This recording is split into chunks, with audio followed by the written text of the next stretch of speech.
Good morning, everybody. Today is Thursday, February 13th. This is the House Commerce and Economic Development Committee, and we are here this morning talking about education workforce development. We have John Castle from Vermont Rural Education Collaborative here to get us started. Good morning, John. Morning, everybody.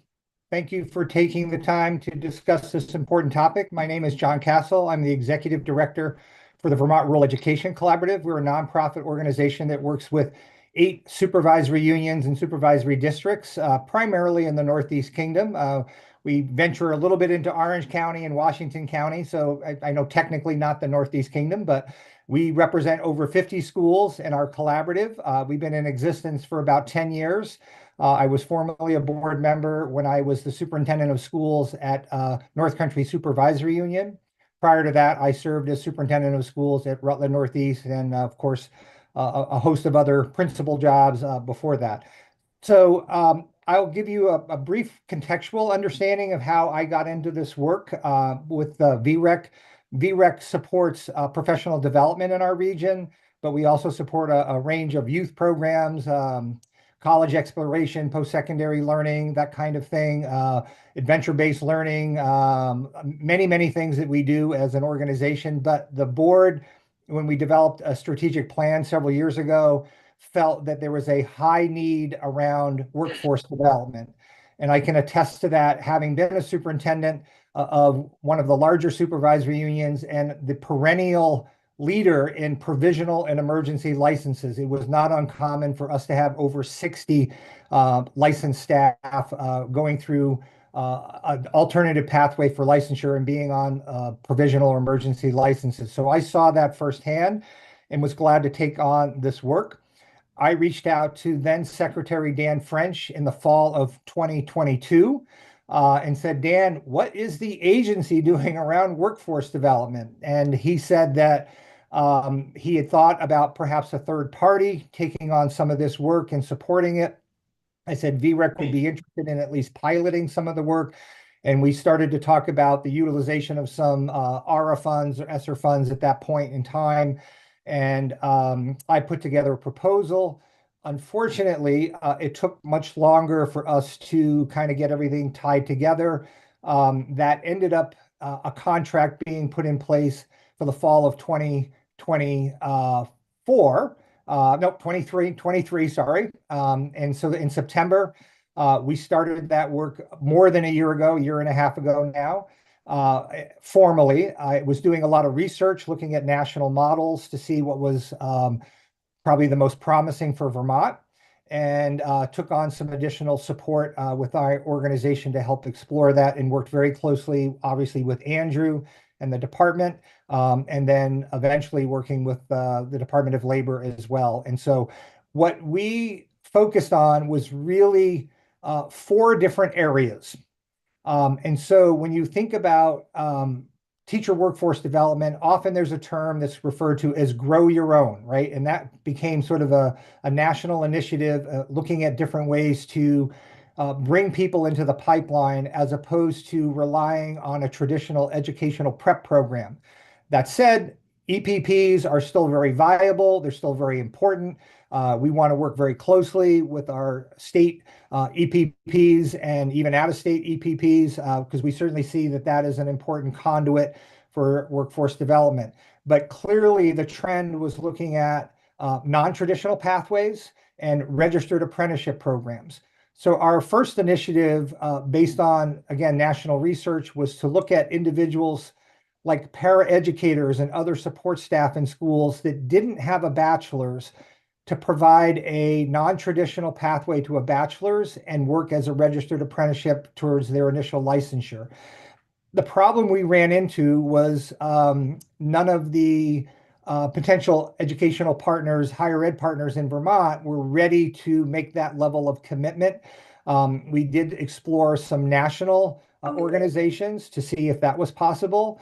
But we quickly pivoted to focusing on those individuals who are teachers of record. Again, those on provisional and emergency licenses, And I know Andrew will share that data. And so when we're looking at, over 800 individuals in the state that were pursuing their initial licensure through those pathways, clearly there was a need to support that. Vermont NEA had started their Grow Vermont Ed program, which provided scaffolding for people to pursue peer review. And so we initiated a registered apprenticeship program that essentially parallels the peer review process. And in a registered apprenticeship program, individuals are able to demonstrate their competencies.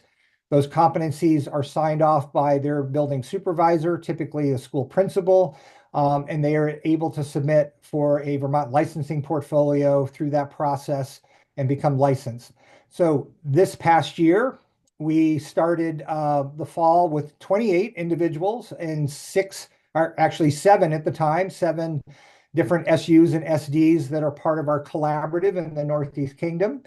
We currently have 26, so we unfortunately lost a couple of individuals, and one of those was in a school district that only had one. So we are now at 26 individuals and 6 supervisory unions and supervisory districts that are participating in the pilot. It's going very well. I've appreciated the partnership working with the agency as well as the Department of Labor. I think folks are very well supported. We also have great support in a partnership with Vermont NEA. They are providing what's referred to as the supplemental instruction, which is required 144 hours. And they are providing that scaffolding and that support, and that's been very successful. And of course, all of these individuals have mentors that are supporting them. So that is up and running. We are still, and Andrew certainly can speak to this, pursuing what's referred to as an earn and learn model, that pathway for paras or other support staff that don't have a bachelor's. Working closely now with VTSU, Vermont State University, and hopefully something will merge out of that. I think that's very promising. We know that VTSU has gone through a lot of transitions and challenges over the past couple of years, but I think they're signaling a readiness to explore those options. So that is promising, and certainly superintendents have indicated that that's a pathway that we see individuals pursuing. The third pathway in terms of a potential registered apprenticeship program or model is referred to as a residency model. And so VREC was also fortunate to receive one of the Emerging Pathways grants. This was funding that came out in 2023. It took a while for those funds to be rolled out, but we received one of those grants to pursue a residency program. We are working with the University of Vermont, Champlain College, the Vermont Higher Ed Collaborative, and the Vermont Math Initiative. They have all expressed an interest in helping to establish a post-baccalaureate residency program where individuals are not the teacher of record, but they're embedded a whole year working as an intern with a master teacher or more, in some cases, more than one. And they would work towards their license either through a master's program and receive initial licensure that way, or through the registered apprenticeship program. Those are still details we're working on, but that's a very promising pathway because there's very high level of retention. People are well prepared, they're confident, and they're able to jump into teaching well qualified, whereas you can imagine individuals who are starting on provisional and emergency licenses, I often refer to it as jumping in the deep end. And what we have seen, unfortunately, is sometimes folks aren't able to go through that process, and it's more than they thought. Getting the licensing process as well as being a first-year teacher is very arduous. And so the retention rate is not at a level that we'd like to see, although it's still certainly an important pathway that needs to be maintained. So those are sort of the 3 different grow your own pathways that we've initiated. The fourth area that we've worked on is really trying to support the very earliest encouragement for a future generation of teachers. And so we are working with high schools and career technical centers in the Northeast Kingdom in a program we call NEK Next Gen Teachers. So we're trying to plant the seeds with high school students through work-based learning, other experiences working in the classroom, after-school programs, summer programs, doing some work in terms of like clubs and understanding what the role of teachers are, to really support this idea that we want you to become an educator and that we can help you navigate those pathways. And again, this also supports those individuals moving into an educational prep, a traditional educational prep program. So it's very much a multi-pronged attack, and I think that's important. I think it's also important for the committee to understand that we have a challenge. This is not a unique challenge to Vermont. This is a challenge nationally in terms of teacher workforce development, but certainly it's exacerbated in more rural communities. And I can attest that looking at the data, this is not a problem that is just a post-pandemic problem. This is partly just a shift in dynamics around people pursuing careers in education and workforce in general. And there is a need for a very robust investment in supporting this. And so the Emerging Pathways Grant was very helpful, and I hope that that will return again. Also, the Forgivable Loan Program that VSAC is administering, they tapped that out. And so that's a good sign that people are accessing that. But those are two areas that I think, thankfully, the legislature has invested in educator workforce, and hopefully that will continue in the future. So I know that's a big information dump. You have my document that I've sent to you. Certainly happy to answer questions or to defer to Jay and Andrew. Great. So I'm wondering if we might want to hear from Jay and Andrew first and then open it up for questions. I think we'll have a lot more information that way. Does that work for both? Andrew, do you want to come up next? Start. What you two decide, you know how you're gonna. Yeah. I can, I'll go into some of the specifics on education and we can talk about. Great. Yeah, cool. Nice. So I think, does everyone have the slides emailed in? Sorry, thank you so much. They're on our Great. page. Great. I woke up, my son woke me up at 5 a.m. It's like, I didn't submit my testimony. Oh no. So first thing I did. As John expressed, oh, sorry. For the record, I'm Andrew Proughton. I'm the Assistant Director of the Education Quality Division at the Agency of Education. Ed Quality has a couple different things, but I primarily oversee our licensing teams. So a lot of the processing of teacher licenses, as well as our what we call our pre-service. So that's the teacher preparation side. So working with our colleges and non-college programs for training teachers. So kind of just big picture before I dive into this / give folks some time to navigate. As John expressed, this is an issue that is historic. In Vermont, we have never really had the same level statewide, same level of teacher shortages that we hear about in other states. I think because of that, we've never really had this need to have a robust alternative licensure program for new educators. With the pandemic, like so many things, it really exacerbated some problems. The issues that are seen in some of the regional areas have expanded statewide. Some of the school districts and supervisory unions that we would expect to be less impacted, like Burlington School District, and some of the conversations over the past couple of years from administrators has been, we started the year without any vacancies, was the optimistic aspect there. So as John expressed, the provisional licenses have and emergency licenses have expanded quite a bit. So I just wanted to start, because I'm not sure how familiar this committee is. I've always been with House and Senate Ed, but just on some definitions on the agency's temporary licenses. We have provisional licenses, which are a 2-year temporary license. There's an option for a 3rd year if someone's going through a program and still needs to complete some courses or have a baby or something like that. The requirements are, there's kind of 4 different gates. If they're a licensed teacher in Vermont or another state, so maybe a social studies teacher who's now doing humanities and needs to teach some English. That's pretty common. A PE teacher who's now assigned a health class, they'll get on a provisional for health. But it's also available for anyone who has a bachelor's degree, or at least 18 credits, depending on the endorsement in the content area. So a school wants a math teacher, there's an accountant who applies for the job, they can get them on a temporary license. And that fourth final gate, well, the license can be in-state or out-of-state.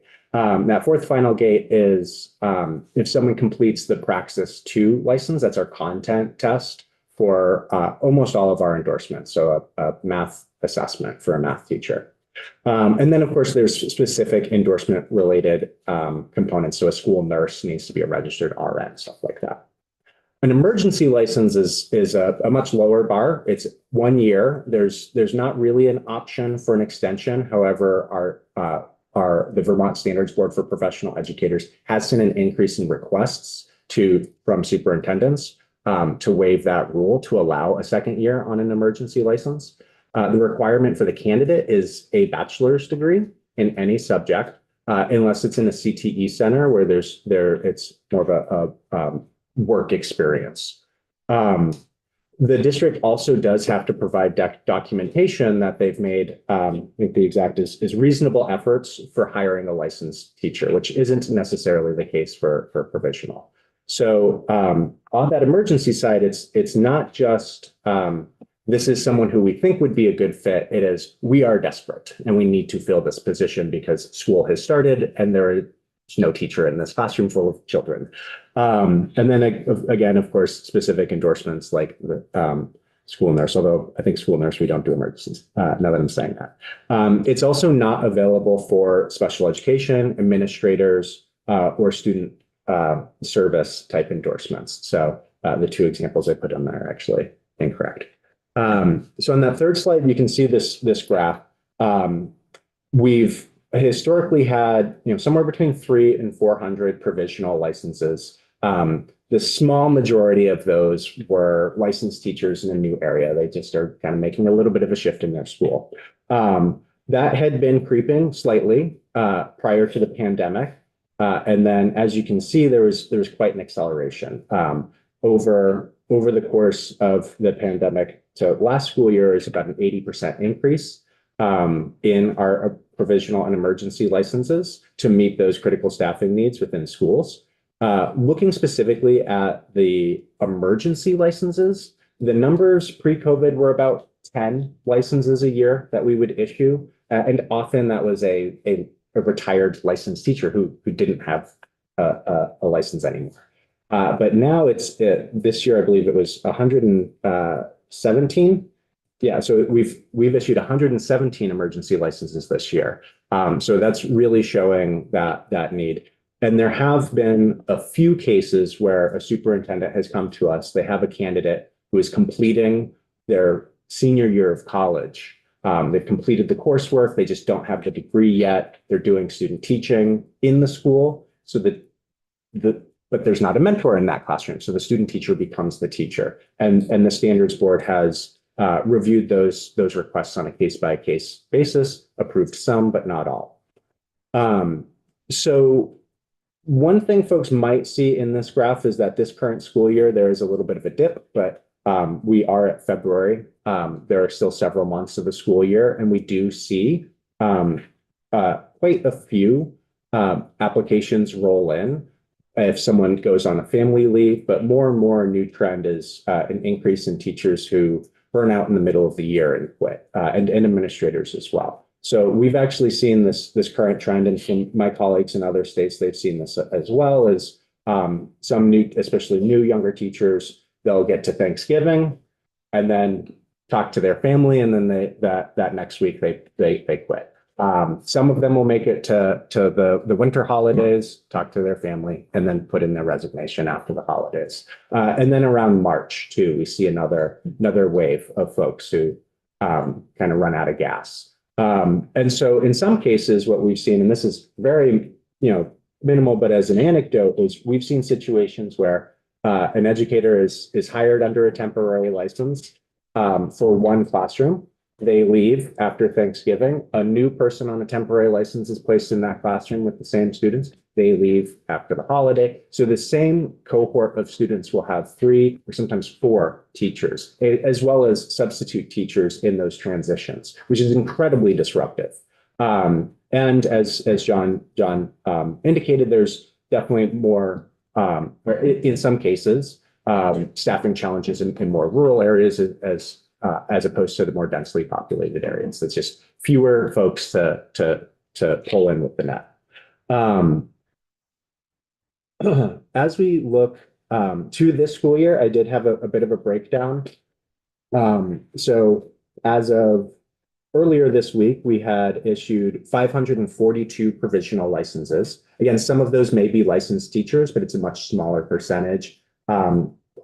For a number of reasons, we don't have the same report that I was able to run in previous years, but I would estimate it's less than 40% when it used to be about 52%. So much more, many more folks who have no teaching experience, but they have the degree in the content. As I mentioned, emergency licenses, we've issued 117, and then there are currently, as of the 10th, 76 pending applications that we're processing. Some we may determine they don't meet the requirements and will close, but many of them we will approve. And again, we will see more trickle in through the school year. When we look at some of the endorsements, special education is our number one that we issue, which is incredibly disruptive because those are some of our most high need students. That does have the highest requirements for a provisional license. And again, we do not issue emergency licenses for that. So for those special educators, they actually need to have at least 21 credits in special ed. We do have a process where we've for someone who's working to get to those 21s, they can take that Praxis 2 test, be assigned a mentor, going through a program that we're offering, taking online modules and a couple other requirements. And that was all following federal guidance to develop that. Elementary education is our second largest. And for this school year, we've actually reported elementary education as a critical shortage area to US Ed for the first time in Vermont history, which is another trend that we are seeing in other states. This is something that is very new. And I think when we look at those 2 endorsements and also early childhood education, one variable is we see that many of those educators are much younger. Many of them have a bachelor's and not a master's, so they're paid less. And for those, they're all 90% or more female staff as opposed to male staff, where maybe we'd see in like high school social studies, it's a 60-40 split. So when we think about that issue of childcare, this sort of irony of the teacher doesn't have childcare, so they have to leave, and now there's one fewer teacher to provide that service. So that is definitely a variable. And I'll keep saying if I ever decided to go for a PhD, that's what I'd research. Other areas, school counselor, another large concern. That is our third most popular, I guess not popular, but most issued provisional license. That one we do have much higher bar to get. We want to see if someone does not yet have the master's, they are working towards it and they've met a credit requirement. I believe that one's 21, it might be 18. Physical education keeps propping up. And then when we look into emergency licenses, we start to see that the content. Historically, we think about math and science, STEM, but it's become a lot more complicated than that over the past few years. So I think one specific subject that you all wanted to hear about is this grant opportunity. Jay and I, we've been working for a few years, and he'll go into the specifics, but in 2023, we signed an MOU, and the Vermont Department of Labor received some federal dollars transferred to us, and some of them to us, some to John's program, and we were able to establish a position at the agency. So that was part of, it took a while for the MOU and then the hiring process. So we did get someone, and she's amazing. She's a former middle school humanities teacher from St. Johnsbury, and Amelia's been doing some incredible work. And we're really hoping that we'll be able to find a way to sustain that position, to continue this work. And as John mentioned, the rest of those funds went towards that peer review apprenticeship pilot. And right now we're looking at some of the competitive funding opportunities. As mentioned, Jay will go into that sort of the short version is things are really weird right now with federal grants. This one was released significantly early. This year, it's usually released in March. The Biden administration released it before they went out the door. So that's been part of the scramble of trying to do 3 months of work and much of prep work as quickly as possible. Some of the other programs, as John mentioned, there was an Emerging Pathways grant program that came out of House Ed for fiscal year, or they voted on a fiscal year 23. It was for 24 funds. As John mentioned, it took a while to get those out the door, so we had to carry forward into this fiscal year. The bulk of those funds went to Vermont Higher Ed Collaborative and then NEA. And one pattern you'll see throughout all of these, I won't go through every specific piece unless folks had questions within this table, but for the most part, all of them are supporting people on provisional licenses and a little bit of induction services. So once someone gets their license, to sustain them after licensure, which is incredibly important. A lot of people will talk about mentorship, but that sustained other wraparound supports are just as important. And so those were one-time funds that I did just testify before House and Senate jointly on those, but I figured you all would be interested in those programs. The other piece that John mentioned is our peer review program. So as I mentioned, Vermont doesn't really have the same infrastructure for alternative routes as other states because we haven't had that need until more recently. So peer review is our state alternative route that's existed since the 70s, and it is a portfolio style assessment. All of our licensure pathways in Vermont require a portfolio to be built. Folks going through UVM as they take courses, the assignments that they take in the courses go into that portfolio. They do their student teaching, they're guided to build that portfolio, they get lots of supports. Peer review is you build the same portfolio, let us know when you're done.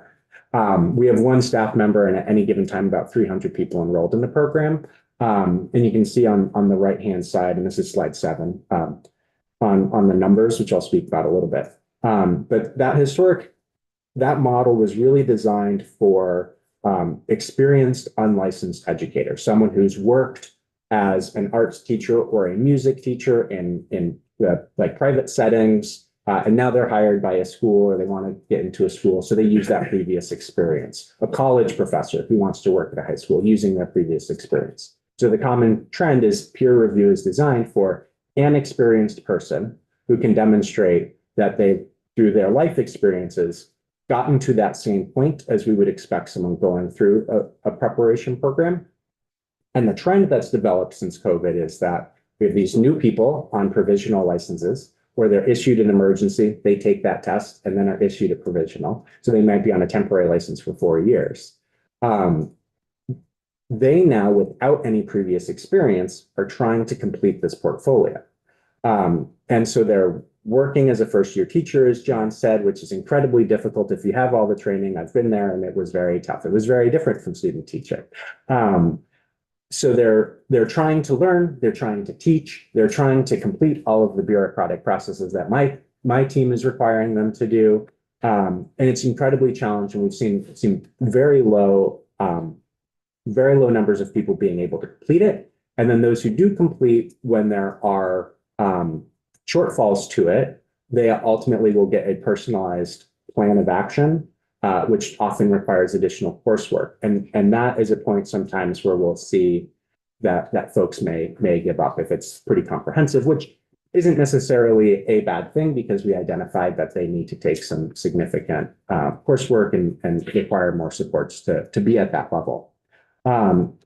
So we've had to make a lot of programmatic changes, and I think they're for the best. We're trying to move that program because the process does lend itself well to that apprenticeship model, as long as there are those wraparound supports, that related technical instruction, that mentoring to get in place. And John's team has done a phenomenal job of being that proof of concept in their region. But on that, the numbers on the side of this slide, you can see fiscal year 2020, that was a weird year, right? COVID had just hit, so a lot of folks did not complete. We gave extensions. So fiscal year 21, we had a bit of a bump because that cohort that we gave extensions to. But you'll see we have usually around 80 people each year. Now that we've made these programmatic changes, we actually pretty much doubled that. We had 140 people successfully complete that program. Many of them did get assigned additional work, and they've gone through it. And then this school year or fiscal year, we've had 80 people go through the process already, which again, that is usually something we'll see in a full fiscal year that we're about halfway through.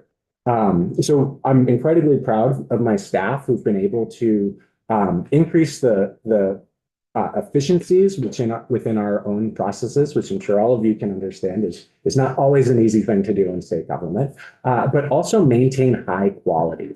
Because part of this model has moved from a review by complete strangers to licensed teachers who look at this portfolio, to these mentors and administrators, to folks who are working with that person every day, more similar to what we would see in a traditional program. We've also allowed for, instead of a live interview where someone's very nervous and is not prepared for the questions, we send the questions ahead of time and they submit additional evidence, which is much higher quality. And that will often prompt them to do that extra research, to talk to their mentor, to start to gain that new learning. And also sometimes they'll develop a plan for themselves, even though we don't require it. So that's been really, really phenomenal. Now, on the last slide, this is sort of like our vision for what's next, because we cannot spend the rest of our career just trying to support these people who are swimming in the deep end. We need to get ahead of this problem. As John indicated, over the past couple of years, it has been difficult to establish a partnership with higher education. I think a large part for our state college systems, as many as you know, they've been going through some changes over the past few years. So this school year, we've had some really good productive conversations with staff both at CCV and with VTSU. We've shared this model and we are working towards programmatic changes to allow for sort of the step 2 and the step 3 of our model. So step 1 was supporting people on temporary licenses. Step 2 is staff members who need to complete a bachelor's degree. They may have an associate's, some may have a bachelor's, or some may only have a high school diploma. Through some of our surveying, we see that there are hundreds of support staff across the state who want to become a teacher. They just don't see how they can continue working, paying their mortgage, taking care of their kids, and go back to school. So creating a model where they can take online courses, have field experiences, like earn credits through the community college, earn credits through assessments of prior learning, and then from that, receive their license. Once that's established, that blue part in the middle, we can then have that be a landing place for high school and CTE students who want to become teachers. As this gets developed, this unlocks additional funding streams, especially Perkins loans. So we're working with CCV on what they would need from VTSU. So working with VTSU, okay, this is what CCV needs. And then ultimately what the CTE Center. So a lot of moving parts, but we don't want to overpromise and underdeliver, but we are hopeful that we may be able to next school year have a very small pilot in one of our districts for paraeducators to work on completing their bachelor's degree and earn their license.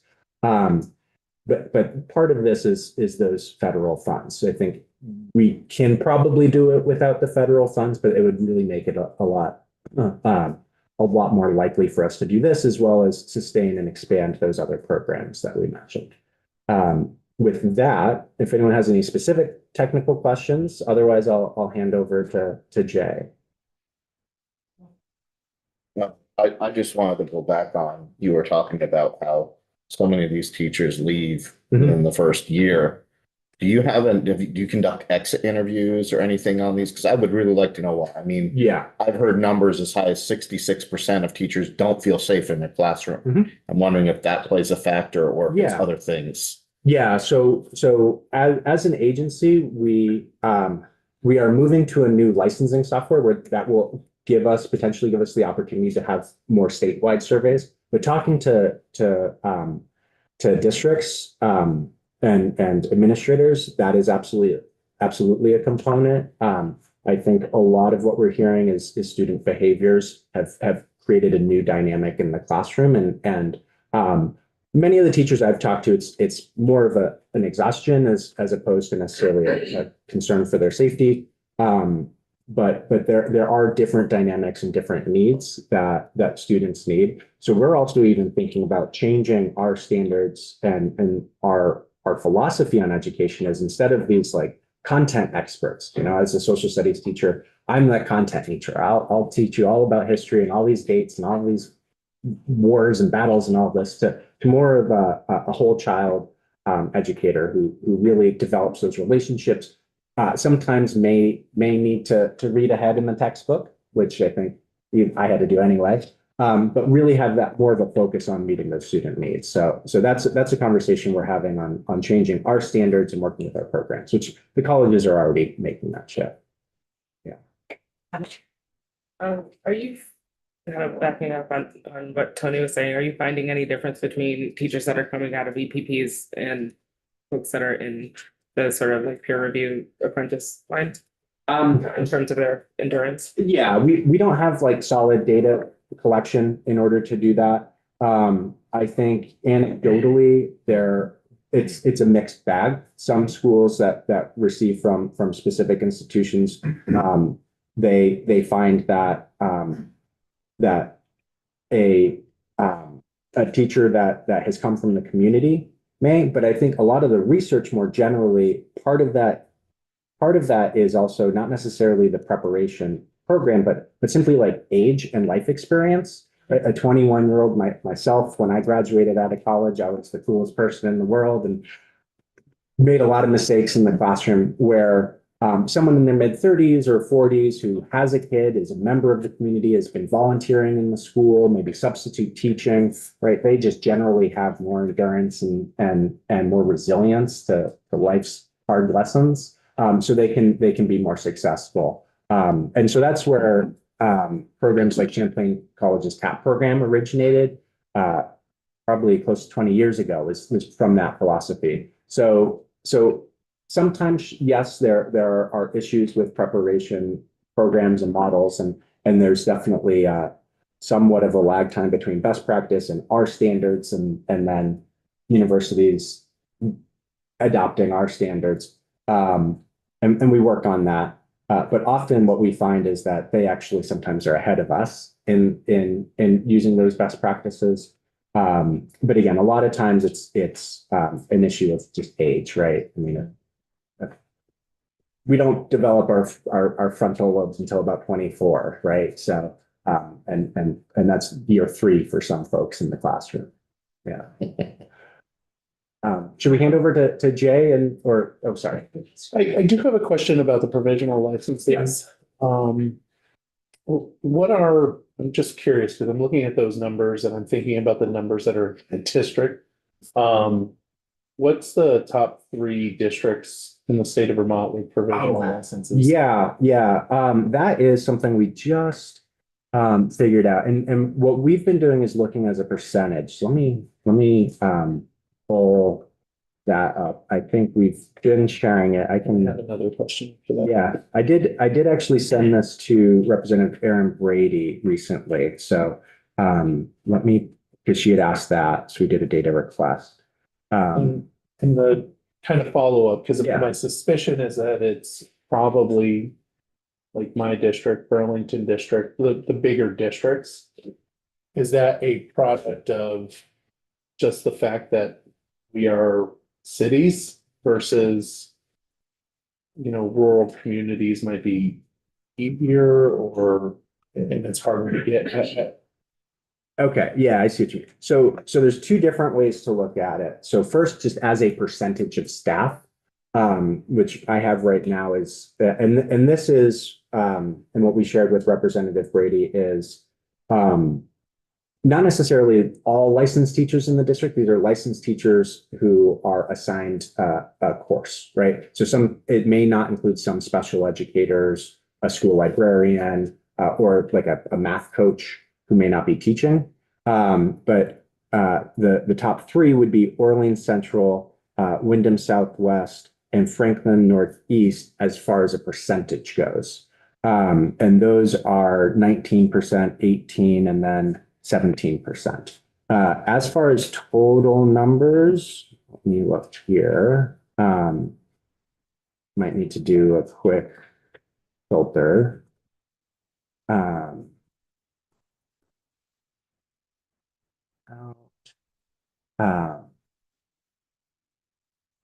of those yours? Is that, no, okay, sorry. Let's see, top 10. Yeah, I Yeah, might. So that's fine. I'm looking, I think, at the raw data, we have, the only total numbers we have is teachers. I don't think we have the number fine. of provisionals, but I can share that. Sure. The other, you were talking about, shifts in AOE. Any consideration of changing the focus of our schools? Because the model that's being placed upon our schools, which I think is impacting teachers' desire to stay in the school system, is to be more of a social program versus an entity that educates our children. At least that's the way that I've seen it.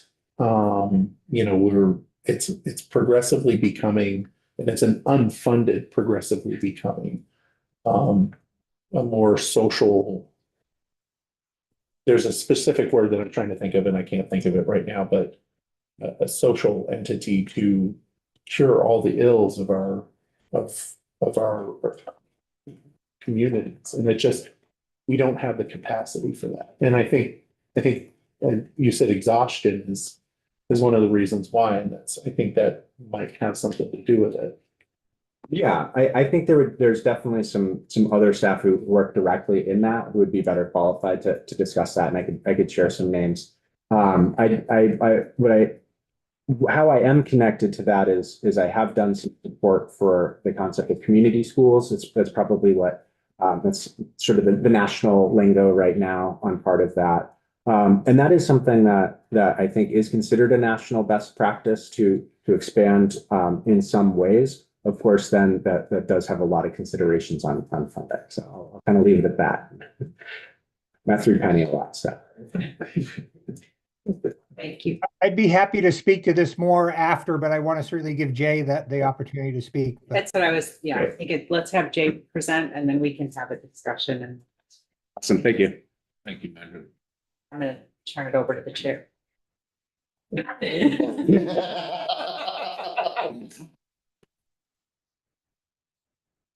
Morning, Jay. Morning. Glad you made it safely. Me too.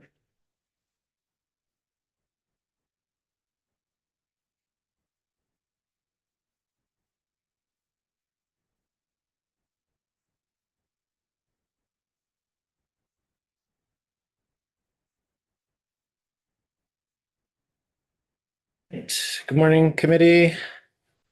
Jay Ramsey, I'm the Director of Workforce Development at the Department of Labor. You haven't got to hear from me about the basics of registered apprenticeship. So that's what my presentation is about today, but I'm happy to answer any other deep dive questions that you might have. I'm going to pick up on something that Andrew talked about in his testimony, really a career pathways approach to teacher pipeline, starting with students in tech centers, students in high schools, learning about what teachers do, aside from what they experience on a daily basis in the classroom, is an important approach that we're trying to take as a state. And just to be pointed about it, registered apprenticeship is the earn while you learn model and helps to address some of the problems that happen with people who are changing careers or who are at a place in their life where they have other bills to pay and can't afford to just go to college and not have a job. So registered apprenticeship is a customizable, flexible, and proven business-driven model for developing workers by using an apprenticeship approach. Businesses with skills gaps, not just businesses, but employers, can take steps to ensure workers are trained to the employer's needs and they gain the value of the apprentice's work during their training. I will say in our work generally in workforce development, we're trying to focus our business services efforts on helping businesses understand the need to change their hiring practices, to change their employment practices for organized around what we would call indicators of quality jobs. One of those indicators is about the training and development and advancement opportunities, and registered apprenticeship is one of those models where an entry-level type job could be used for registered apprenticeship, or an advancement can be used for registered apprenticeship. It is a flexible tool. So what's the Department of Labor's role in this? First off, I'll thank the end of the table for modernizing our apprenticeship system a couple of years ago. I think those changes made some of the work that we're here talking to you about today possible. Each state operates a registered apprenticeship program system on behalf of the federal government. So we work very closely with the Office of Apprenticeship at the U.S. Department of Labor. There are 2 different models across the United States. One is a model called the OA model, where the federal government is operating the apprenticeship system in a state. A little less than half the states, maybe 24, have that model. The rest of us have what is called a state apprenticeship agency model, where we are given the authority as a department to develop the program, create our own standards, as long as we're not too far afield from the federal requirements, which are found in 29 CFR 29 and 29 CFR 30. But basically, we act as the registration agency for programs, and we act as the registration agency for apprentices. So going down through the bullets here, program oversight and administration, we're, as a department, ensuring compliance with state and federal laws on the apprenticeship program. We are working with employers, labor unions, industry groups, and others to create apprenticeship programs. It's not the Department of Labor's program, it's the employer's program that they have taken the step to register with us as meeting standards that are established in statute. We try to align our work with the work of the State Workforce Development Board and their priorities. They've identified 6 or 7 different sectors that the workforce development system should be working on. We work to connect our apprenticeship programs to the CTE centers and post-secondary training, and to provide opportunities for adult education and literacy participants to gain access to the programs. And we also advocate for credential alignment. In a couple of slides, I'll talk about alignment with licensing requirements. That's one of the areas of overlap with the Agency of Education.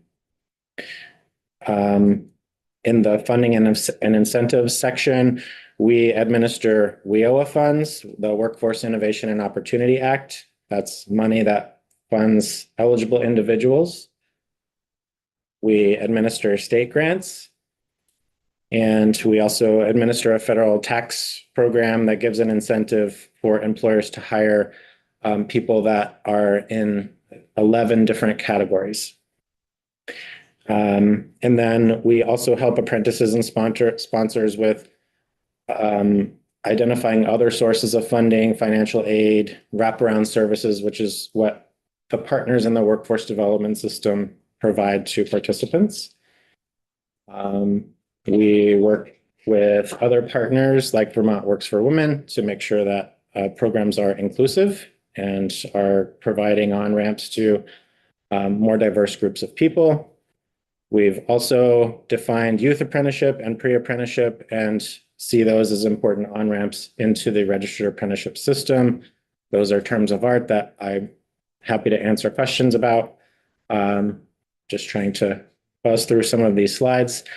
We also collect apprenticeship data, report on outcomes, and use that information to improve the programs, meet with the employers, make sure they're administering the program as they should be.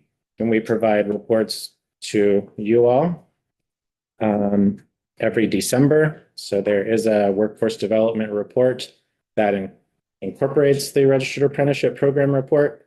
Hopefully you saw that. We're reporting on completion rates, employment trends, and wage progressions, which is part of the program. Before we go to the next slide, I just want to address some terminology that you might hear. So there's 3 words: sponsor, employer, and intermediary. A sponsor is an organization that manages or runs an apprenticeship program. So in Vermont, we have all sorts of different sponsors. School districts are sponsors of their programs in what we're talking about today. Vermont State University in Randolph is the sponsor of programs for electricians and plumbers. They also deliver the related instruction. Employers, maybe seems obvious, but they're providing the job, which is what an apprenticeship is. They provide the job, the work opportunity for apprentices. They may also be a sponsor. So in the model that we're talking about with education, the school districts are employer sponsors. And then a relatively new term is an intermediary. And that's an organization that helps employers and job seekers participate in apprenticeship programs. So in the way that I interpret this, VREC is an intermediary. They're acting on behalf of all of the school districts. They're helping to coordinate, they're organizing, they're troubleshooting, they're providing supports to apprentices. So I'm giving you all of these definitions because it takes a village to make a registered apprenticeship program work. And you might ask yourself, why don't we have more apprenticeship programs? And what's the holdup? I think an important piece of information for you all to kind of know is roughly 80% of employers in Vermont have 20 or fewer employees. And so designing a program, registering the program, having a person who can help support the program is a little bit of a hindrance. And so that's why I'll talk about it in a few more slides, the models that we use with VREC and some other partners to do the work on behalf of the department, to do the work on behalf of a collective of employers is really an important layer in our system. So this slide gives you a sense of all of the industries, or a lot of the industries that could have registered apprenticeships. If you were to go back in your time machine 20 or 30 years, you would probably only see construction as the primary apprenticeship program model. Since 2008, the United States has really made a shift to have a more diverse range of industries be able to use apprenticeship as their training model. And if we go to the next slide, you'll see some red stars that highlight the sectors or the industries in Vermont that do have active programs currently. There's a phlebotomy program. The construction program is electrical, plumbing. The commercial carpenter program that ABC came in and talked to you about is on that list. In energy, it's line maintainers. The solar panel installer actually is in construction, and the electricians own that. There's a kind of a national push and pull about who owns the solar panel installer occupation. Financial services, we have a bookkeeping program. Advanced manufacturing, you've probably read in the news about GS Precision and their program. That those are just one that I can come up with. Global Foundries has another program. They're working with an intermediary. In education, we have both K-12 educator prep program that we're talking about today, but also early childhood education, which I'll show you is through a relationship with the Child Development Division and the Vermont Association for the Education of Young Children. And then telecommunications, you have coming in here the Community Broadband Board. They're working on apprenticeship programs for fiber optic cable installer. Gonna take a breath. Ooh.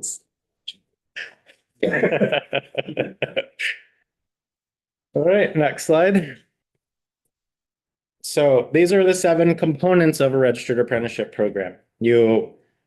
So first slide, it's industry-led. It's not something that the Department of Labor leads. It's not our program. 15 years ago, maybe you could say the electrical and plumbing program was the Department of Labor program, but it's not ours. It's the employer's program. It's the sponsor's program. That first and foremost, it is a paid job.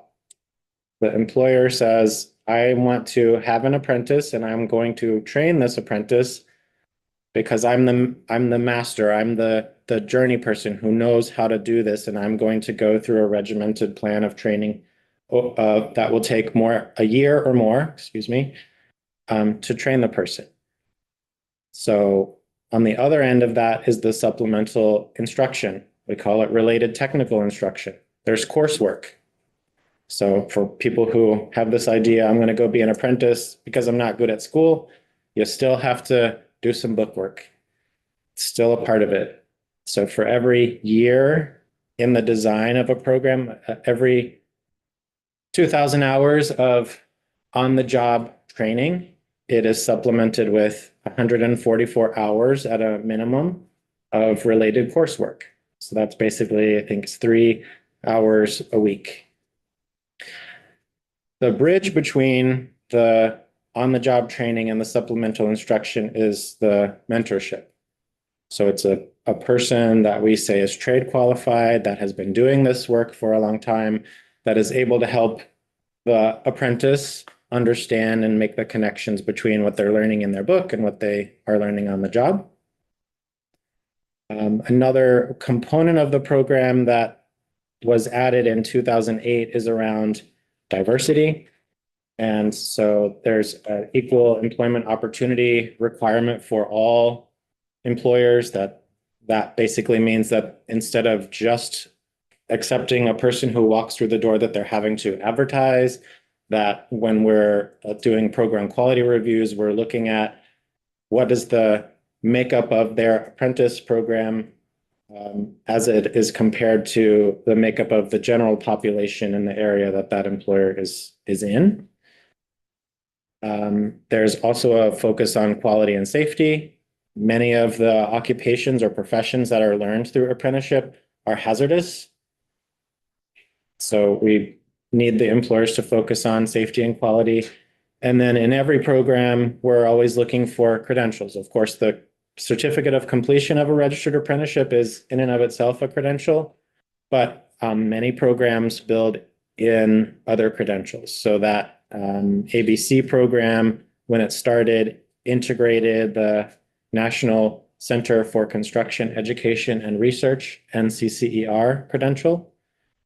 And that's important because that allowed the Tech Center students to have their NCCER credential recognized. They could get advanced standing in a program and not have to repeat something. So this is what really we're working toward, is alignment and not having people repeat things that they already know or learned somewhere else. On the next slide, there's 3 models that an employer can choose from: a time-based approach, competency-based approach, and a hybrid. The construction industry programs are generally geared around a time-based approach. So you're learning to be an electrician. It takes you 8,000 hours. You have to document where you spent your learning each month, each week, and it has to tally at least 8,000 hours in order for that person to be able to complete the program. In other areas like cybersecurity, healthcare, education, those are better suited around a competency model because they can show you that they know how to do something.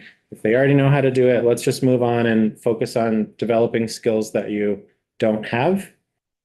And then the hybrid is the combination of time, some element of time and some element of competency demonstration. Next slide is an example where we all love talking about electricians and plumbers. So this is the overlap. Our apprenticeship program is aligned with the licensing standards established by the Department of Public Safety and the Electrical Licensing Board and the Plumbers Examining Board. It takes an electrician apprentice 8,000 hours to complete that program. At the end, they should be able to take the test and become a licensed electrician. Same thing for plumbers. If we're doing our job correctly, there is that alignment and people are finishing their program, taking the test and moving right into the workforce as a licensed plumber or electrician. And then next, yeah. Talking about that, are you able to track or able to track the apprentices that have completed their 8,000 hours and have gone and gotten their, I'm assuming that's the master's Journey worker. journey. Okay. So how many have been successful in receiving their license? I'd have to go back and look at some numbers. It's our systems don't talk to each other. So it's a manual process. The electrical licensing board and the plumber examining board have their data online. So we can go and pull that match names. I think it's somewhere in the vicinity of 75 or 80% of apprentices do go on and get their license, but I think it's just be interesting to understand, what the percentage is and then why, we're not higher than 80%. Is it because someone decides that it's not for them or, do they need more training, that type of thing? some of it that I've heard anecdotally is a lot of test anxiety. So I've completed the training. And then there's sort of a decision that you make. Do I want to sit for this test and pay the fee, or will my employer just keep paying me? And is anyone monitoring that? Yeah, and then is there an elevation in pay? Yeah. Once you get your documents, and and I know we had put some money in, can't remember where, through VSAC to help pay for examinations as well.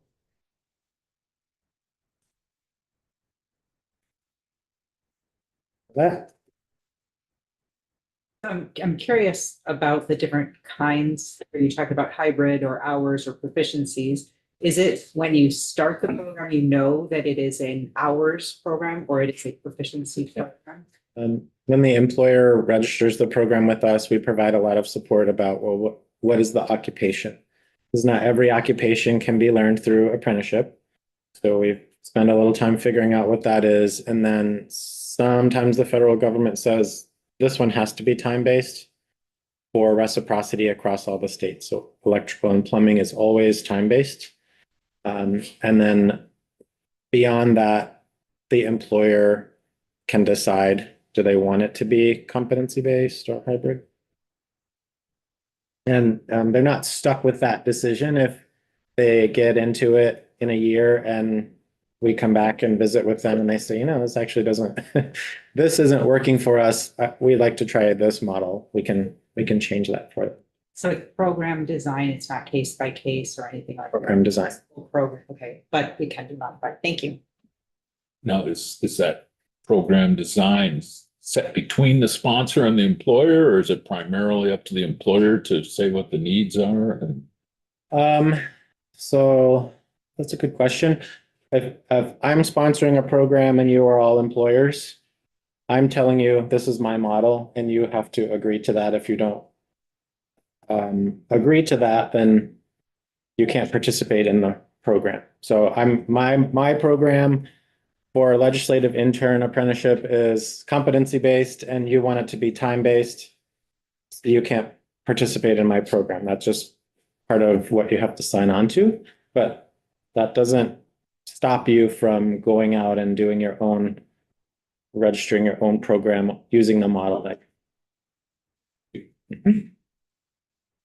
Yeah, you talk about the book work, and I'm just curious, what kind of book work is it like? I know that, what do you mean, what kind of book? It's related, but what? Maybe I should say classroom instruction. So there's, they have a curriculum. I think Vermont State University uses or references the National Center for Construction Education and Research, NCCER, electrical. There's 4 years of coursework that goes with the electrical and plumbing. So that's the book work that they have to do. It's classroom instruction. It's usually they made it by Zoom, which is easier, but that doesn't work for some people. I hate book work. I'm not gonna lie. And so when I hear about like a program like this, I think to myself, you can be a phenomenal plumber without book work. And I'm sure the same could be said about electrical. It seems a little more intense because you have to know like the regulations and stuff. Not that there aren't regulations for plumbing, but at least I don't know if there are. My house is from 1800, so there are no This regulations. is the apprenticeship program. Right. So this is a pathway into the profession. Correct, but So just put it on the shelf and then we'll, okay. right, like that is this particular pathway into programming. Okay, It's a paid way, right, right? So I mean, like there's a trade-off. So I just wanna, right? correct. No, I'm not, that's not, maybe I'm not clear, which usually happens with me.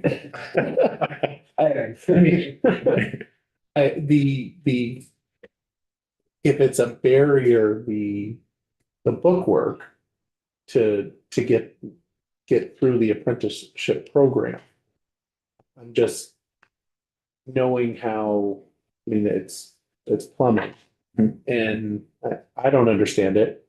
Took me weeks to figure out my plumbing issue when it could have taken like an hour for someone that knows how to do it.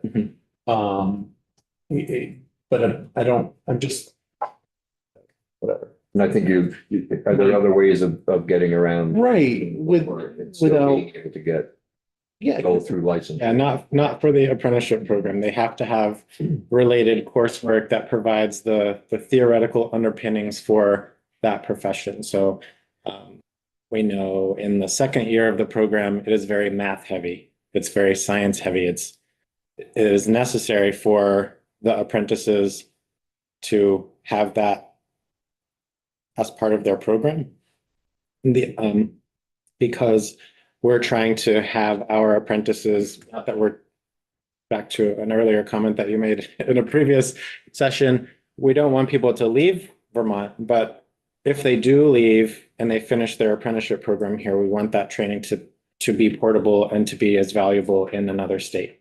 So all the states have this type of bookwork, coursework in their electrical and plumbing programs so that there can be a minimum standard across the states. I just respond to that. Yeah. Okay, I do have a question. Okay, and then the last one, then we're gonna let Jay finish up. I probably shouldn't have injected myself at the beginning. Back to Edie's question about the design and being able to pick. So you were saying with the sponsored program, they kind of have a set road, you got to adhere to that. Yep. Is there a sort of trade-off on administration for the employer if they choose to go with the sponsored program? The administrative burden is a little bit less. It's a little, okay. But then if you wanted to kind of choose your pathway, you, as an employer, you would kind of take on the total responsibility and all the administrative burden Yeah. for the choice to be able to Yeah, so, design your program as you want. yeah, so what the specifics of that might be, like, you would need to figure out who's providing your related instruction. Are you Oh, okay, outsourcing so- that? Are you doing it yourself? Who's the mentor? Does the mentor have the right training? Like, it's, So it becomes a heavy yeah, burden for the employers if they go on that. Yes. okay. So here's the alignment with licensing requirements for the Agency of Education. And in this particular program, it's a 2,000-hour competency-based program. And I think what you heard John say and Andrew say is that this was a pilot program in the Northeast Kingdom with some rural schools, and we're working through how do we get the apprenticeship model to be recognized as a preparation path for educators in the licensing system. And so the little test balloon, I think, has worked. We've figured it out. And the figuring it out was we're working with people who are already working in the school system. I'm looking at Andrew to make sure I'm not telling you a lie. We're working with people who are already in the school system. We're working with people who already had a bachelor's degree. So we've removed some of the gates and been able to develop and advance that group of people to become licensed. You heard John talk about other programs where we're like paraeducators needing to get them to a degree so that they can be eligible for licensure.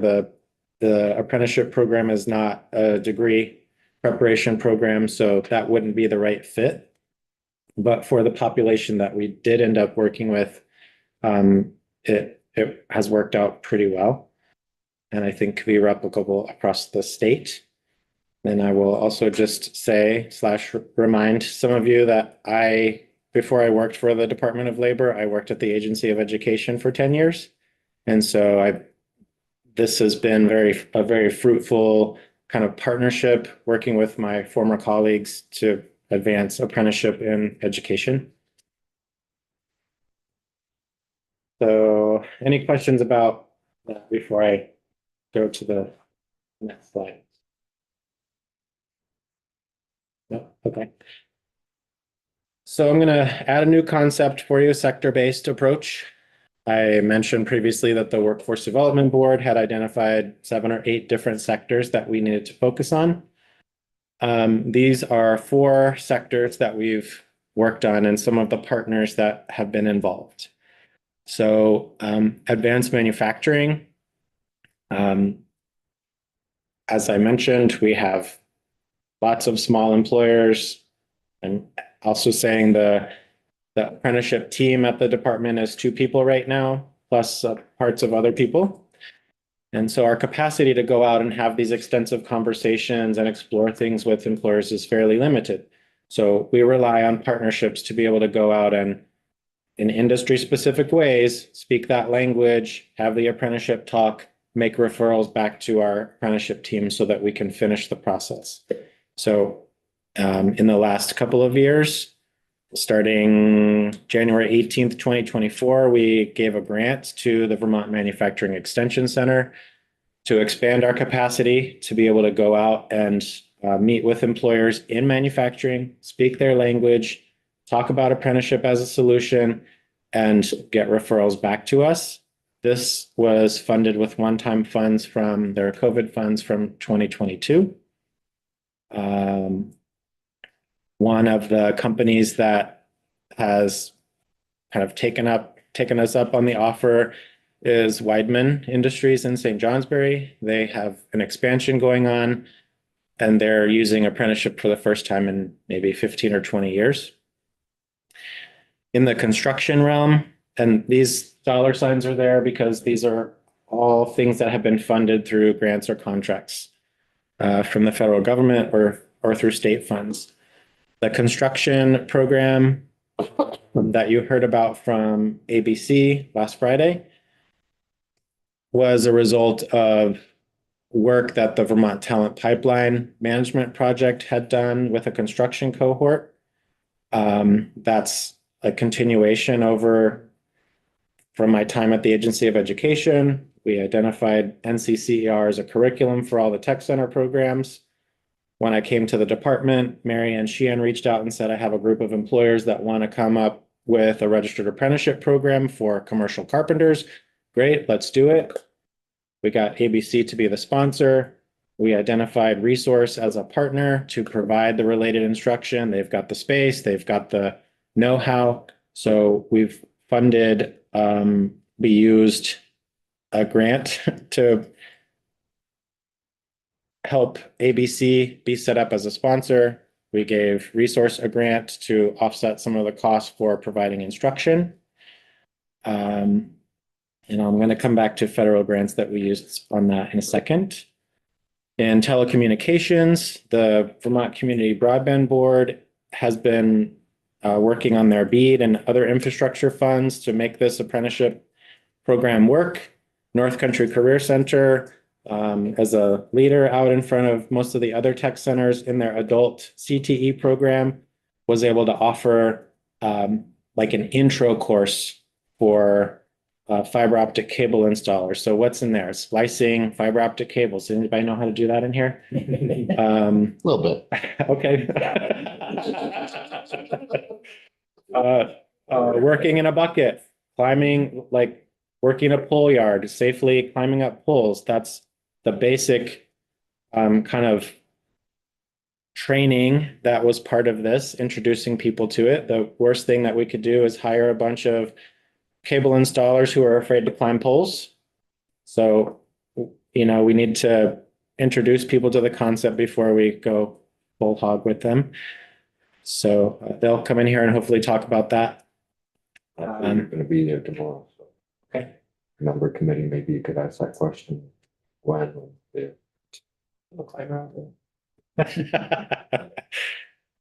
The educator pilot, as Andrew said, was, and I'm going to break this into two. We'll just draw a line over here, DCF and VACE.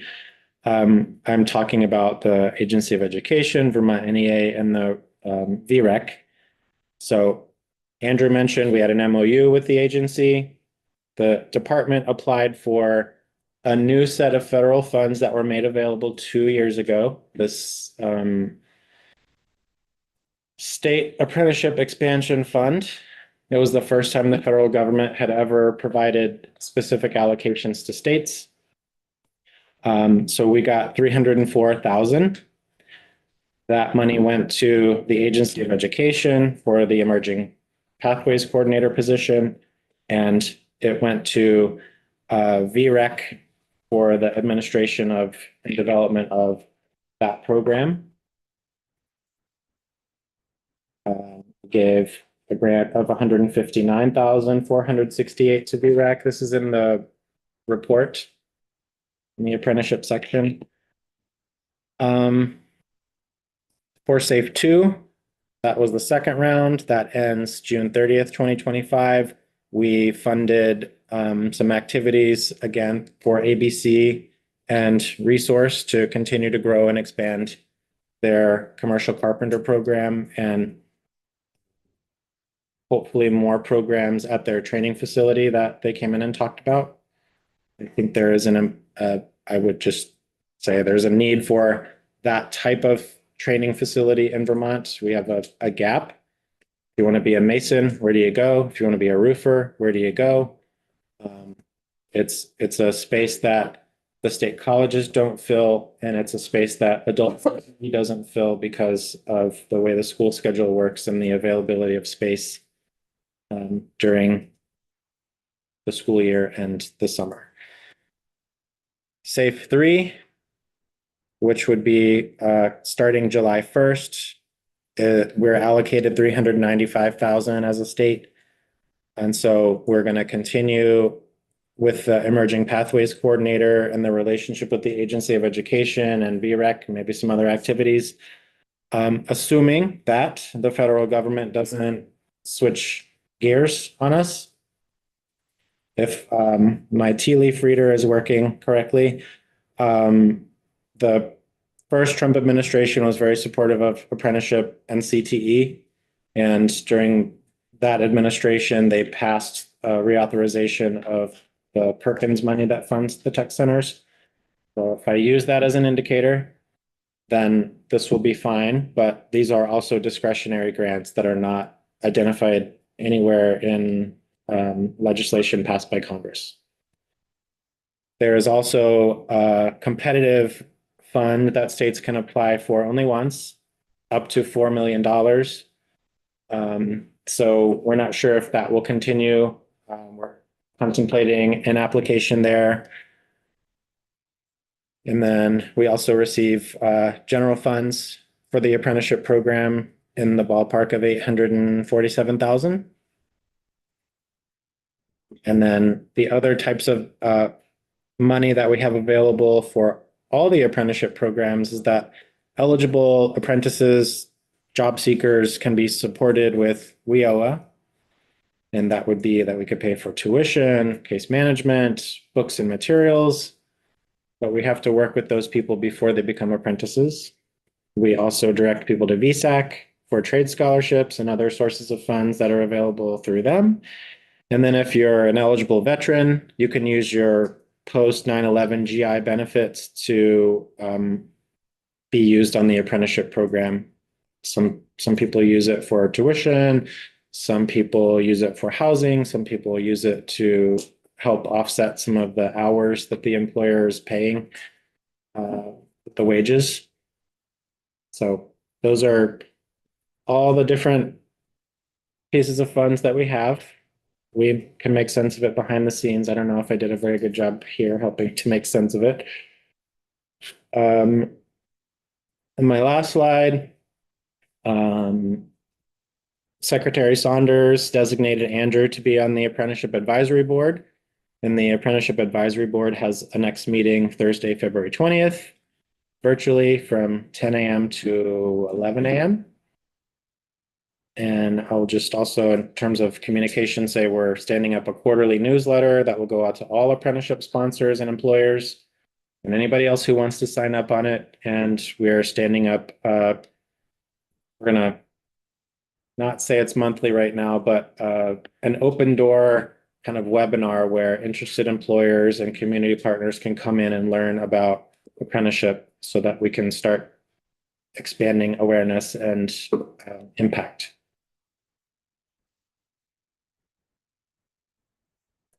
Everybody still awake? We'll open the door now. Do you all do or deal with the agricultural apprenticeship? I know about the UVM has their the grazing apprenticeship, but is that facilitated through you all? Yeah. So there's that program, and then there's the teacher apprenticeship program at Champlain. Those are a little A apprenticeship. So it's not registered with us. They don't have to meet the same standards. Is agriculture, like, is there like any kind of move to tie into agriculture on a larger scale? I have presented to the Forest Industry Association, or a group through Vermont Sustainable Jobs Fund. We could register programs. I have presented about agriculture programs, but I think it's a capacity issue. I just want to bring to your attention the stigma. If there's anything I've heard over the past few weeks reoccurring is that there's a stigma of kids not going to college, of the apprenticeship programs. I was very disturbed earlier this week when we heard from our adjutant general, who heard things like, "You can do better than that. Why would you want to throw your life away?" And as far as I'm concerned, a guidance counselor should not be saying this to the children.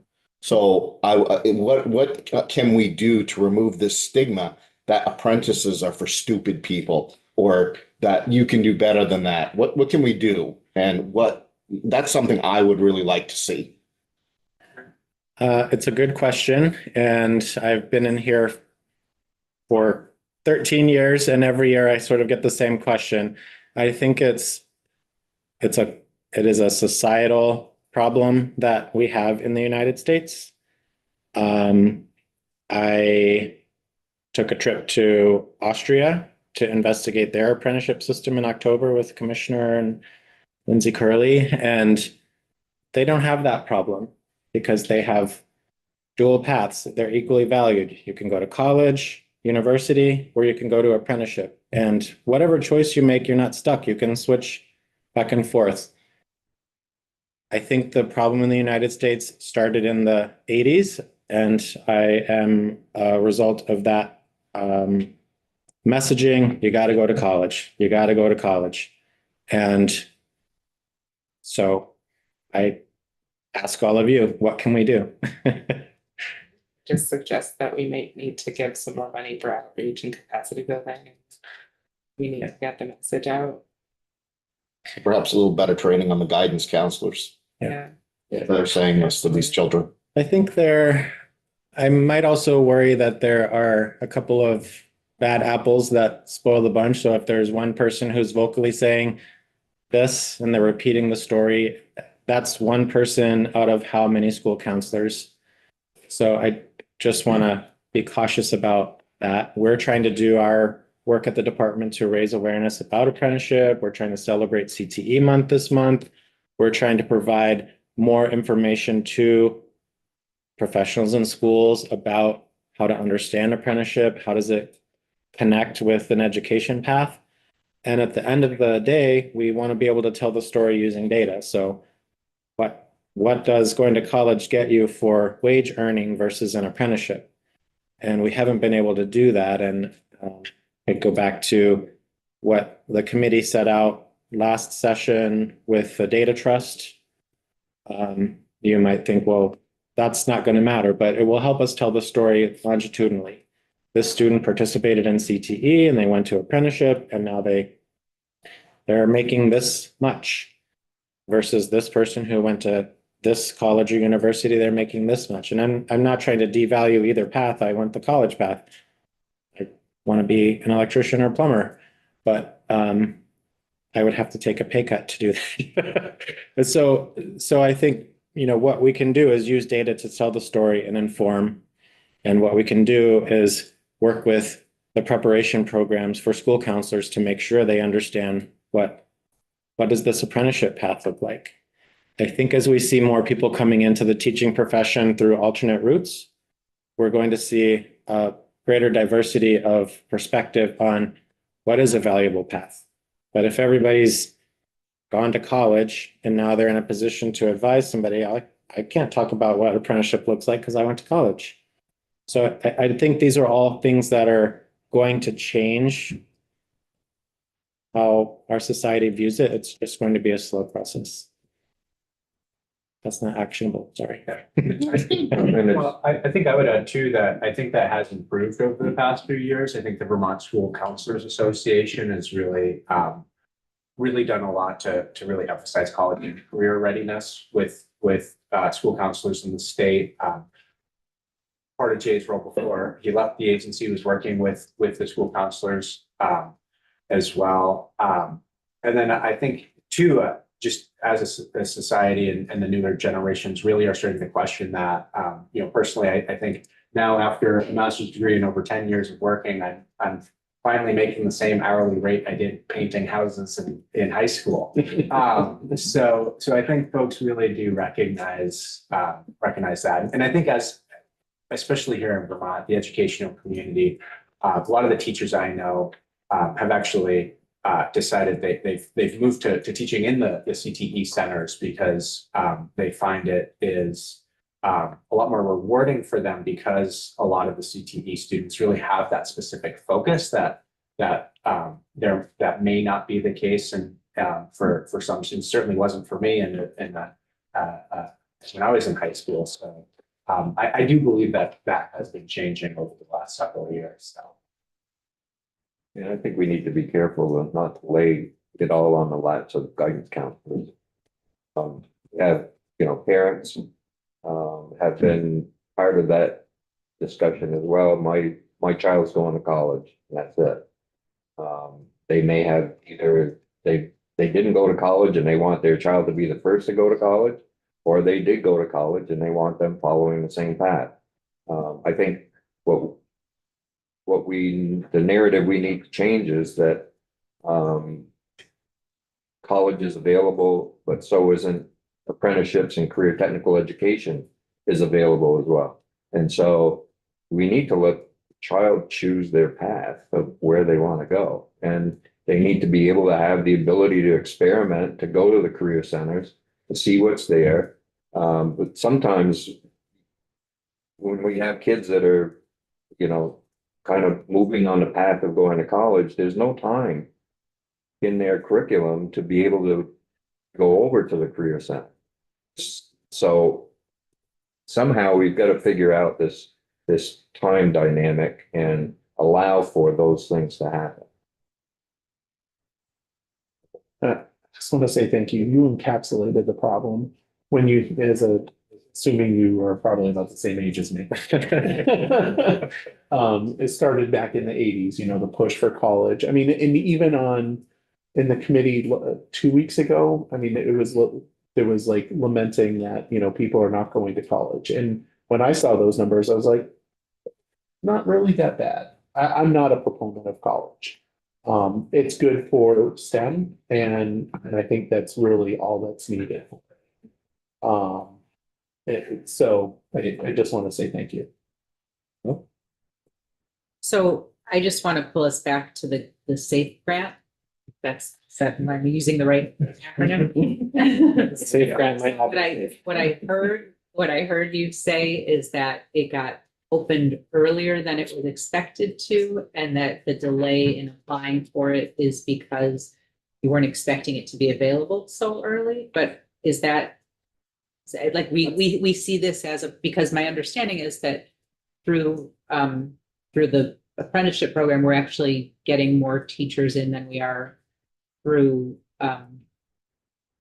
colleges today, or is that an accurate? So I will ask one question and then so the question, Grant, and then. Yeah, I can talk to Jay Staff and we had a lot of conversations last week too. And so, in previous years, the grant was released sometime in March with a deadline of June. And so, January 16th, I think we found out, hey, the grant's released.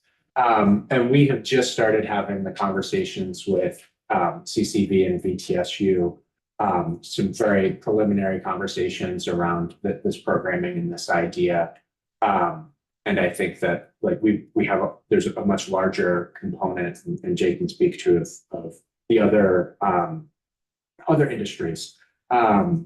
So as far as my staff and our conversations with the agency, we are actively working on an application, assuming the 50 different pieces of red tape and such as far as that goes. We are working on it with the understanding that, and again, Jay and I, we're going to be having continued conversations next year or for next week about next year, because as he mentioned, that as a state, we can apply one time, or I think if we can be awarded one time, right? So if we do apply for a smaller grant just for education this year, that would prevent us from applying for a larger one for multiple industries. So that's one of the bigger concerns and reservations on our side, and between our two agencies, still kind of shopping that out. Either way, I think as far as the work that my staff are doing and working with VTSU and other partners as well, we still think it's valuable for us to spend that time, because either we will apply for the grant, we have a plan in place so next year we can have a larger application in partnership with DOL. Or the third option, there is still the base funding that's available, and so we've just started having some conversations of whether or not this idea that we have for education would be could be served with those base funds. And maybe we don't even need the competitive grant to continue that as well. Because say, as Jay said, the base level funds, level 3 or SAFE 3 already was pegged, at least in part, for education, for us to have that role for that staff member for an additional year. So yeah, that's sort of like where we are right now, lots of moving parts. Yeah, I mean, from what we've heard and from what we've heard outside of the committee, this program seems like it's doing really well, worked out all the kinks, really successful in what we need in the state right now. And it would be worse than a shame to delay it because we weren't prepared or, something like that. So I'm glad you have lots of options and trying to figure out how to make sure that we don't hinder ourselves, right, in doing something that's successful. Right. And I think too, I'm staying out of it, but I did provide testimony to House and Senate at a few weeks ago on that Emerging Pathways grant. There's a small affinity group grant and the teacher loan forgiveness program. So you all probably know better than me, but I think that's another potential on the state funding side, but we would much prefer to go to federal funds. Maybe at least as much a question for you, Mr. Chair. This is great testimony. I'd love to have the committee play a positive role, in terms of promoting these kinds of things. And I'm just wondering if we have some, specific avenues where we can play a positive role. Trying to focus on, what can we do? Is there anything specific that we can do to promote this?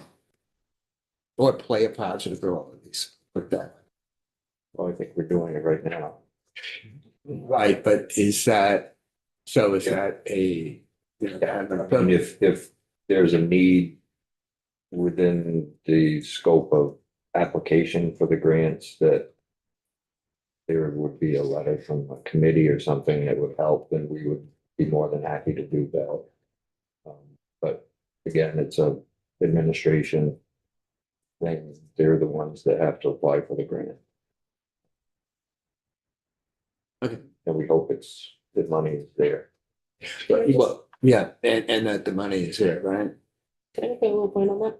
I think that we as a committee can do some soft work and talk to people about these programs and make them well known and, put forth a positive message.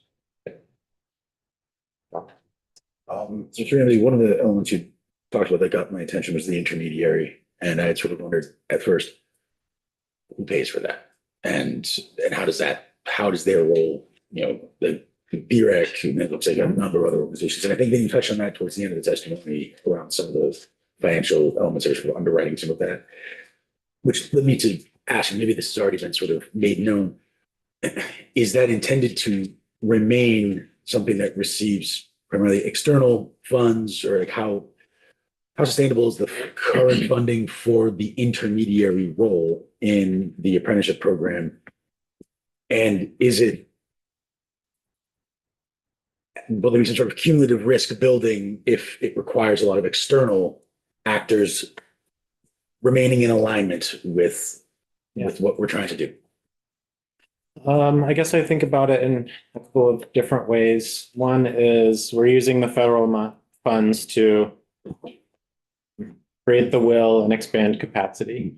And I think as you're hearing, some of the post-secondary partners have been not really interested, but we're doing a proof of concept. So because of the federal money, the intermediary is doing their work. As long as we continue to receive the federal money, that capacity is there. If the federal money goes away, then that capacity would potentially also go away.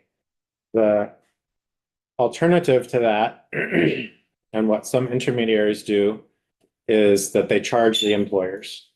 In the case of the education program, I don't know that VREC wants to, I don't want to speak for John, wants to be in a position to charge school districts to administer this sort of program. And so there's a phlebotomy program at UVM that they're paying an intermediary to run the program for them. That's what they've decided to do. So it's just dependent on the funds, dependent on the willingness of the intermediary or other partners. And maybe I would say if we could go for 3 years of education focused funding and have everyone understand how the system works, then it gets a little bit easier because we have stories to tell, we have examples to use, and school districts can sign on without fear of having to figure it all out. My anxiety then is that we have a great program that has an Achilles heel. Yeah. And so I just want to sort of be clear about what that is and where that is. And because, Mr. Castle, a lot of what you're describing are seemingly necessities and they're meeting urgent needs and things that needs then that we can hopefully remove from being the same need again next year. And that seems so important, but I just wanted to make sure I understood clearly where things might be at stake. Good question. If I could chime in, if that's possible. Yep, Yeah, go ahead. I really think it's important that we understand that this is a long-term investment. I think, I appreciated the one-time Emerging Pathways Fund, and certainly, we're taking that and trying to build out a potential residency model. But the residency model takes a high level of resources. It's an upfront investment for that level of retention. There's no identified funding stream to support that. And I think, folks recognize we have to be careful of putting added pressure on school districts. They're already the ones that are paying for additional course credits for master's degrees and things like that. They're paying salaries, they're paying benefits. And so I do think to add more capacity, we need more resources. And it's not that, VREC is necessarily looking to be the provider or the organizer. Certainly, we have appreciated being a part of this dialogue and this work, and hopefully we've added to the work in moving it forward. But I think, the agency certainly needs the capacity. So hopefully what Andrew referred to as the Emerging Pathways position can be sustained either through DOL grants or resources or through an appropriation that supports that, hopefully eventually to sustain it long term. I do think another round of the Emerging Pathways grant, and I think as Jay indicated, multiple year funding. I think it's really difficult when you're looking at 1 year funding, and when the 1 year funding is appropriated and it is not released until 8 months later, right? So when we got the funds, the RFP went out, I believe, Andrew, that was like March or April of last spring. Yeah. For funding that we needed to spend down by June 30th. Now, you have to ask yourself, and I don't say this in any way, to denigrate Andrew's work and his role and his support. He's been wonderful and a great partner. But there are issues at the agency in the inability to turn around grant funds. And that has to be addressed because you can't release funds with 3 months to go. And then when they say, okay, it's carry forward now, and the carry forward didn't get released until late October. So we lost all this momentum. It's literally a year of lost work in trying to work with higher ed partners to develop a residency program. So that was the same experience I had with the, again, appreciated the funding and being a part of this work, but it took 8 or 9 months in order to turn those funds around to get things started. And we lost a year of work because of that. You think of the cycle of hiring, the cycle of higher ed, when do they need to put courses forward and all of that. And so I hate to be critical, but those are things that I think have to be addressed in terms of the capacity of the agency and the disposition of the agency in their willingness to move these kinds of funds forward. I do think the forgivable loan program is also another part. And the reality is, I think, as Jay indicated, it's really a braiding of funding. It's multiple funding streams. It's school districts stepping up. It's the agency stepping up with resources. It's the federal government looking at tapping those grants. And I think all of those things, it's even philanthropic support. So we get support from the McClure Foundation because the McClure Foundation has recognized there is a high need for educational workforce development. And that you see it in their report, right, that they put out in conjunction with the Department of Labor, that it's one of the highest areas of need in the state. And I really want to emphasize, we have amazing teachers in this state. We have people that are working incredibly hard, doing incredible work in all of our schools. And so there's some amazing teachers in small rural schools. So I don't want to paint a picture that our rural schools are deficit. There are amazing things happening there, but they are also challenged, right? And these are societal challenges that we're facing around careers in education. We have to wonder, why does somebody want to go into a career in education when it is sometimes denigrated, right? It's not supported. I think publicly we need to support public education even more. I worry about the current destabilization around public education. And if we're going to discredit and defund public education, we are not going to have people that want to go into teaching. The most important investment we can make to learning outcomes for students is having high quality teachers. And so when we speak about all these different programs, in some cases, peer review programs are wonderful. And I really respect and appreciate somebody stepping forward to say, you know what, sign me up. I'll be a teacher. I don't know how to do it, but I'll jump in and I'll try to do the best I can. Those people are making an honest attempt, but they're not necessarily prepared, right? And if we're really going to have an impact on student learning, we need to have a long-term investment in educator workforce so that we have the capacity of quality for teachers, right? So I think that's the kind of growth we're talking about over time. And I think we need to make those investments financially, but we also need to publicly support our educators and support public education in order for people to want to be teachers in education. Sorry for the diatribe. Thank you for giving me an opportunity to share those thoughts. Glad to hear it, John. I may take a clip and share it slide. You know, it's not just the Agency of Education that has the issue of getting grant dollars out in a timely manner. We've heard this for years with, ACCD and others that for some reason, and I don't know what it is, these dollars seem to take a long time to get out the door. And we're trying to understand what those reasons are and how we can mitigate that.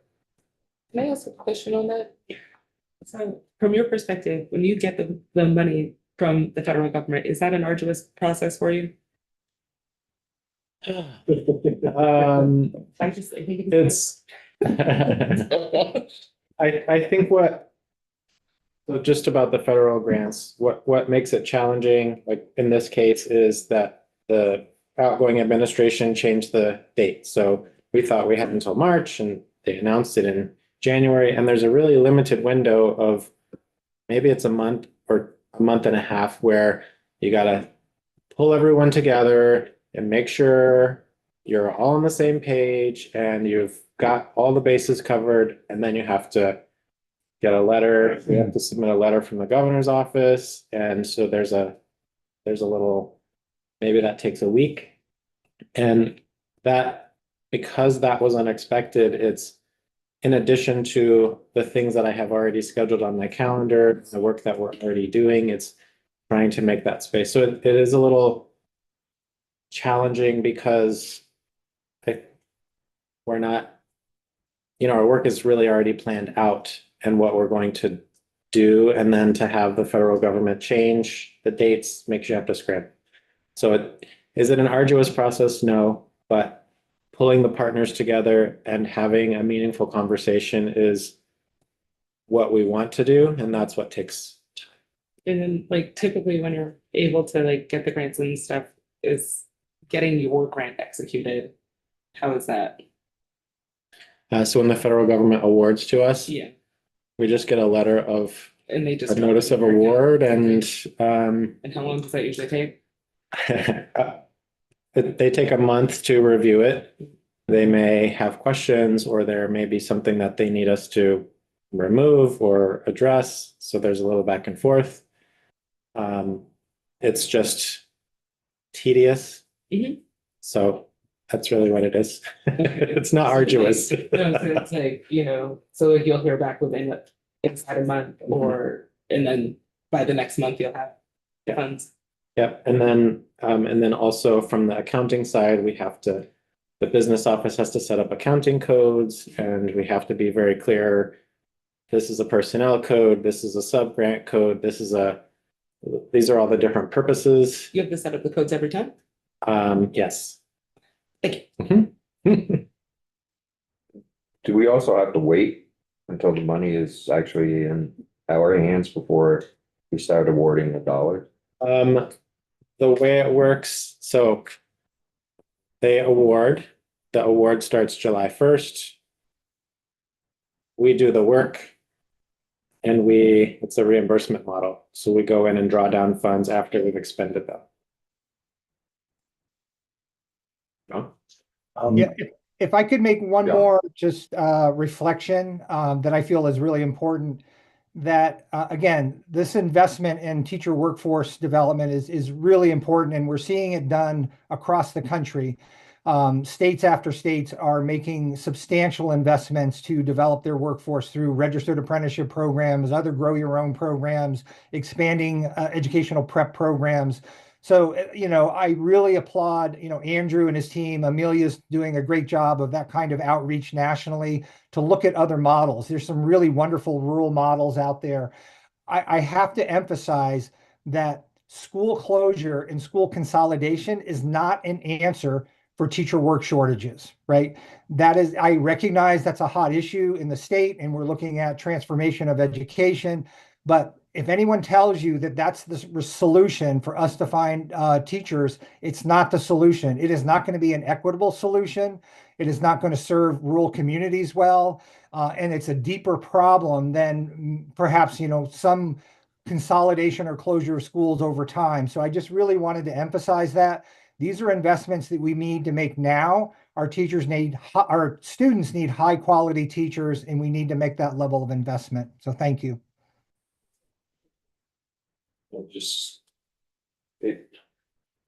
It's kind of,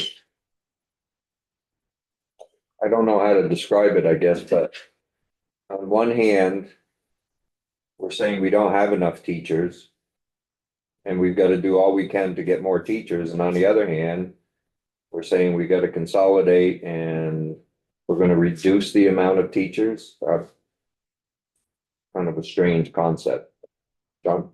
So Andrew, one thing that struck me in your presentation was the level of participation in, I guess, the SAFE grant program from Wyndham Southwest Supervisory Union, which I think I heard you say is about 19%. Oh, that's the total number of classroom teachers who are on a provisional list. That's what that Many of them will not. Okay. They're not in any I program. had the wrong memory of the right data point, which is how dangerous it is. But the point is, in that supervisory union, all those towns are represented by representatives at the table here. And so knowing more about that, from a geographic standpoint is something that is really helpful to me. And I can imagine would be something that maybe would help inform conversations, because we're having so many conversations with our school boards now for other reasons.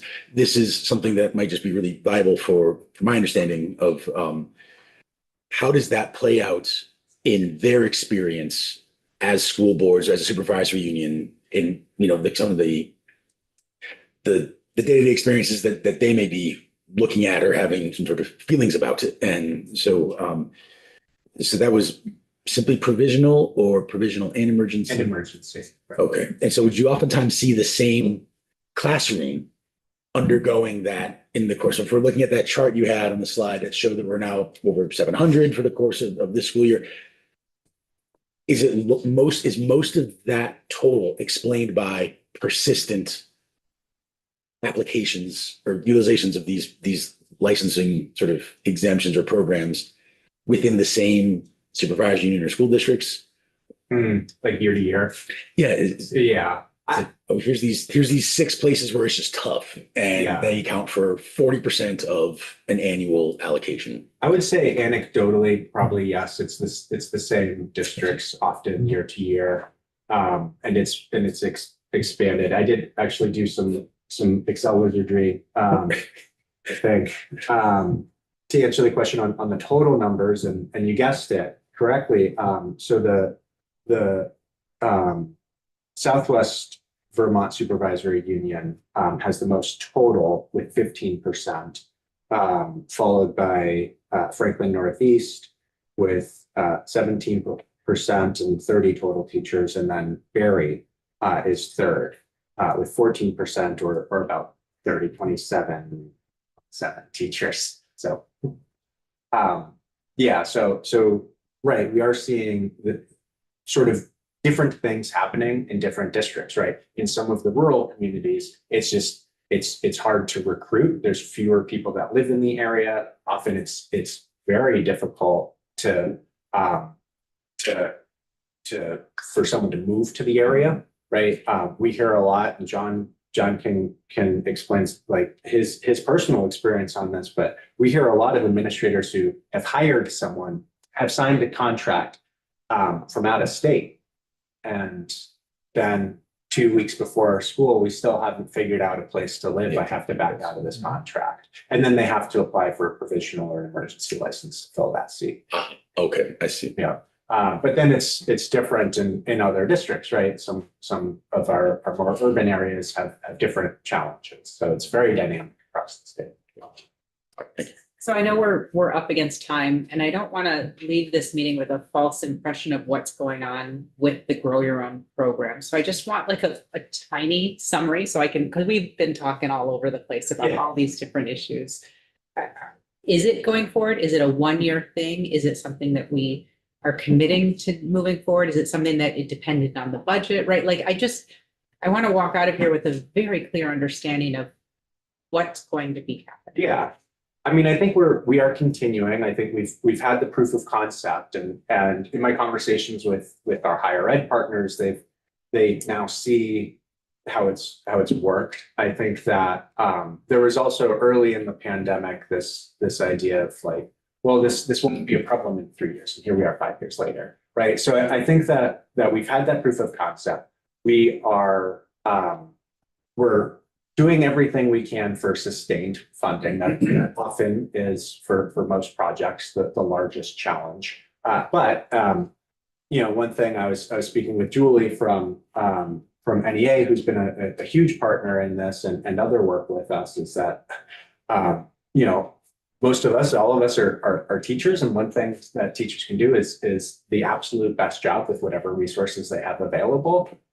Which is not a great place to be coming from, but that is where we are. And I think that from this work there, even with this concern around funding, there is momentum, and we have changes in place on our side at the agency that will allow for this to continue.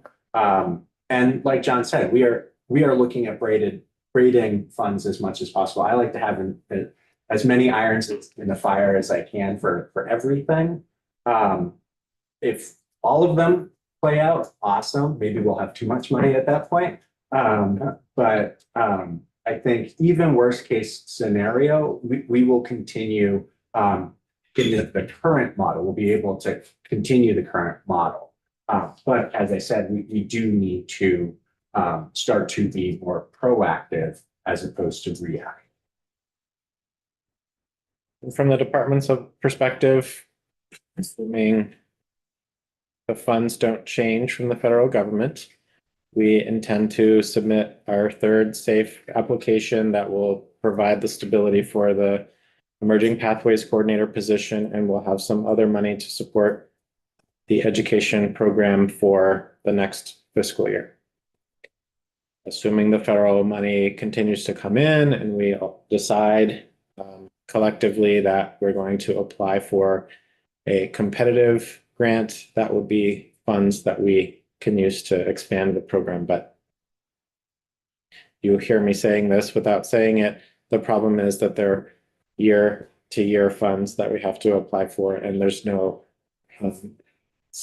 that doesn't provide for a lot of stability. There's right now no way to backfill any of that with state funding. Correct.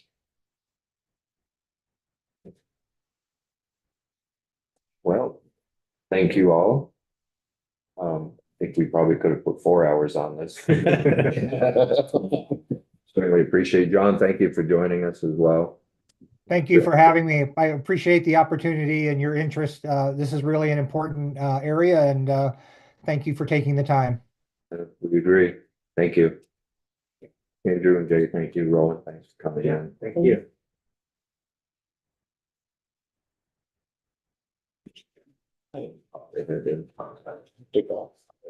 What I want to know, Jay, is how do I sign up for that tea leaf reading? I was waiting for you to ask that. I was going to partner with you. Tea Leaf Institute. Sounds great.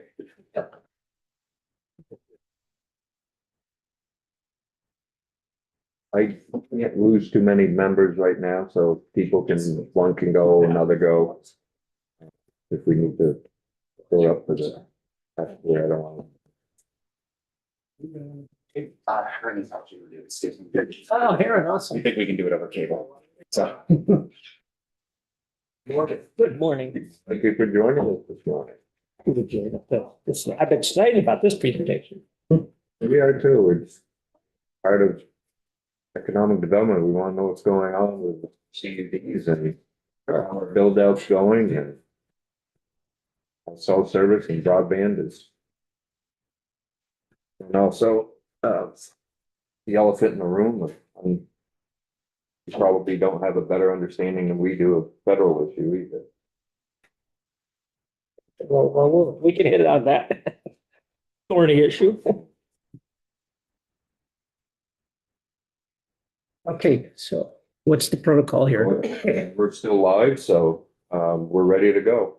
Okay, my name is Christine Hulquist. I'm the executive director of the Vermont Community Broadband Board, and I stubbornly use she, her pronouns. And Rob's a deputy director. He's with me to help fill in the dots in case we get into some details that I don't know the answers for. So, Rob is, go ahead, Rob. And on the Zoom, we have Heron Herzog as our communications person. She'll be running the slide presentation. Yeah, I don't like getting the technical challenges that go with this, but Yeah. so anyway, we're going to talk the reason I started by saying I'm excited about this presentation because personally, I've been working on this for 20 plus years. I was the CEO of Vermont Electric Cooperative when the board asked me in 2003, how can we get broadband to rural Vermonters? And work nationally on these issues. And the benefits that we have from fiber broadband are going to be tremendous from an economic development. And I'll back that up with data as well. So our job, the next slide, Heron. This is our mission statement, but I'm going to put it in my own words. Our job is to get everybody connected, do everything we can to make it affordable. And then the most important thing is to maximize the positive social impact. So where we are today, we're well on our way to getting people connected.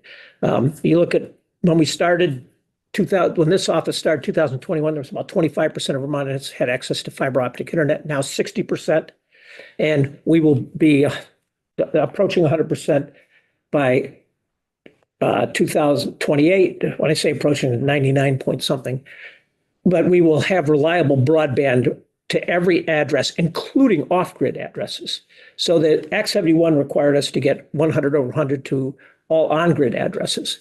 But we're now going to provide solutions which will be alternate technologies, but we're going to focus even on off-grid to make sure every location has access, because this is such an important. And just to be clear, the off-grids are a requirement of the Broadband Equity and Access and Deployment Program. It's a $229 million that we were able to bring into the state. We were expecting only about 125 to 150, but Vermonters turned out and corrected maps. And the requirement of that is reaching all broadband serviceable locations, which doesn't include off-grid. And this is the slide. I talk about the PSD data. This slide shows how we're doing. This is the connectivity, perfect. This was as of the end of June, but we know now that we're actually hitting closer to 60% now. So you're seeing tremendous progress in short periods of time. And that's certainly because of the work that our communication union districts have been doing we have 428 volunteers across the state working on boards to make this happen with 9 CUDs. It really is an exciting, it's an exciting project because it's so grassroots oriented and the towns are so engaged. So, and I know Jonathan here was part of that. So thank you for your work. So we're going to talk about digital opportunity. And it impacts many areas. I'll talk about public safety, energy, climate, health, workforce, infrastructure, education, farming, and of course, social connections are a critical part of this. Now, we have challenges in Vermont. Of course, the housing crisis here, everybody's involved with because that's such a challenge. But we also have healthcare costs rising rapidly, struggling agriculture. We have climate change issues, water runoff issues because of combined sewage systems, and of course, workplace shortages. We're at full employment. If you look at this project that we're working on, it's going to require 200 additional technicians in the state. So, we need to get every able-bodied or every person, I should say, even person with disabilities. I shouldn't use the word able-bodied. Every person as functional as possible. We'd be happy to talk about our workforce development programs and improvement at the end if you'd like. Yep. So broadband solution, let's talk about economic development. The Center on Rural Innovation did a study that just came out a couple months ago across the country.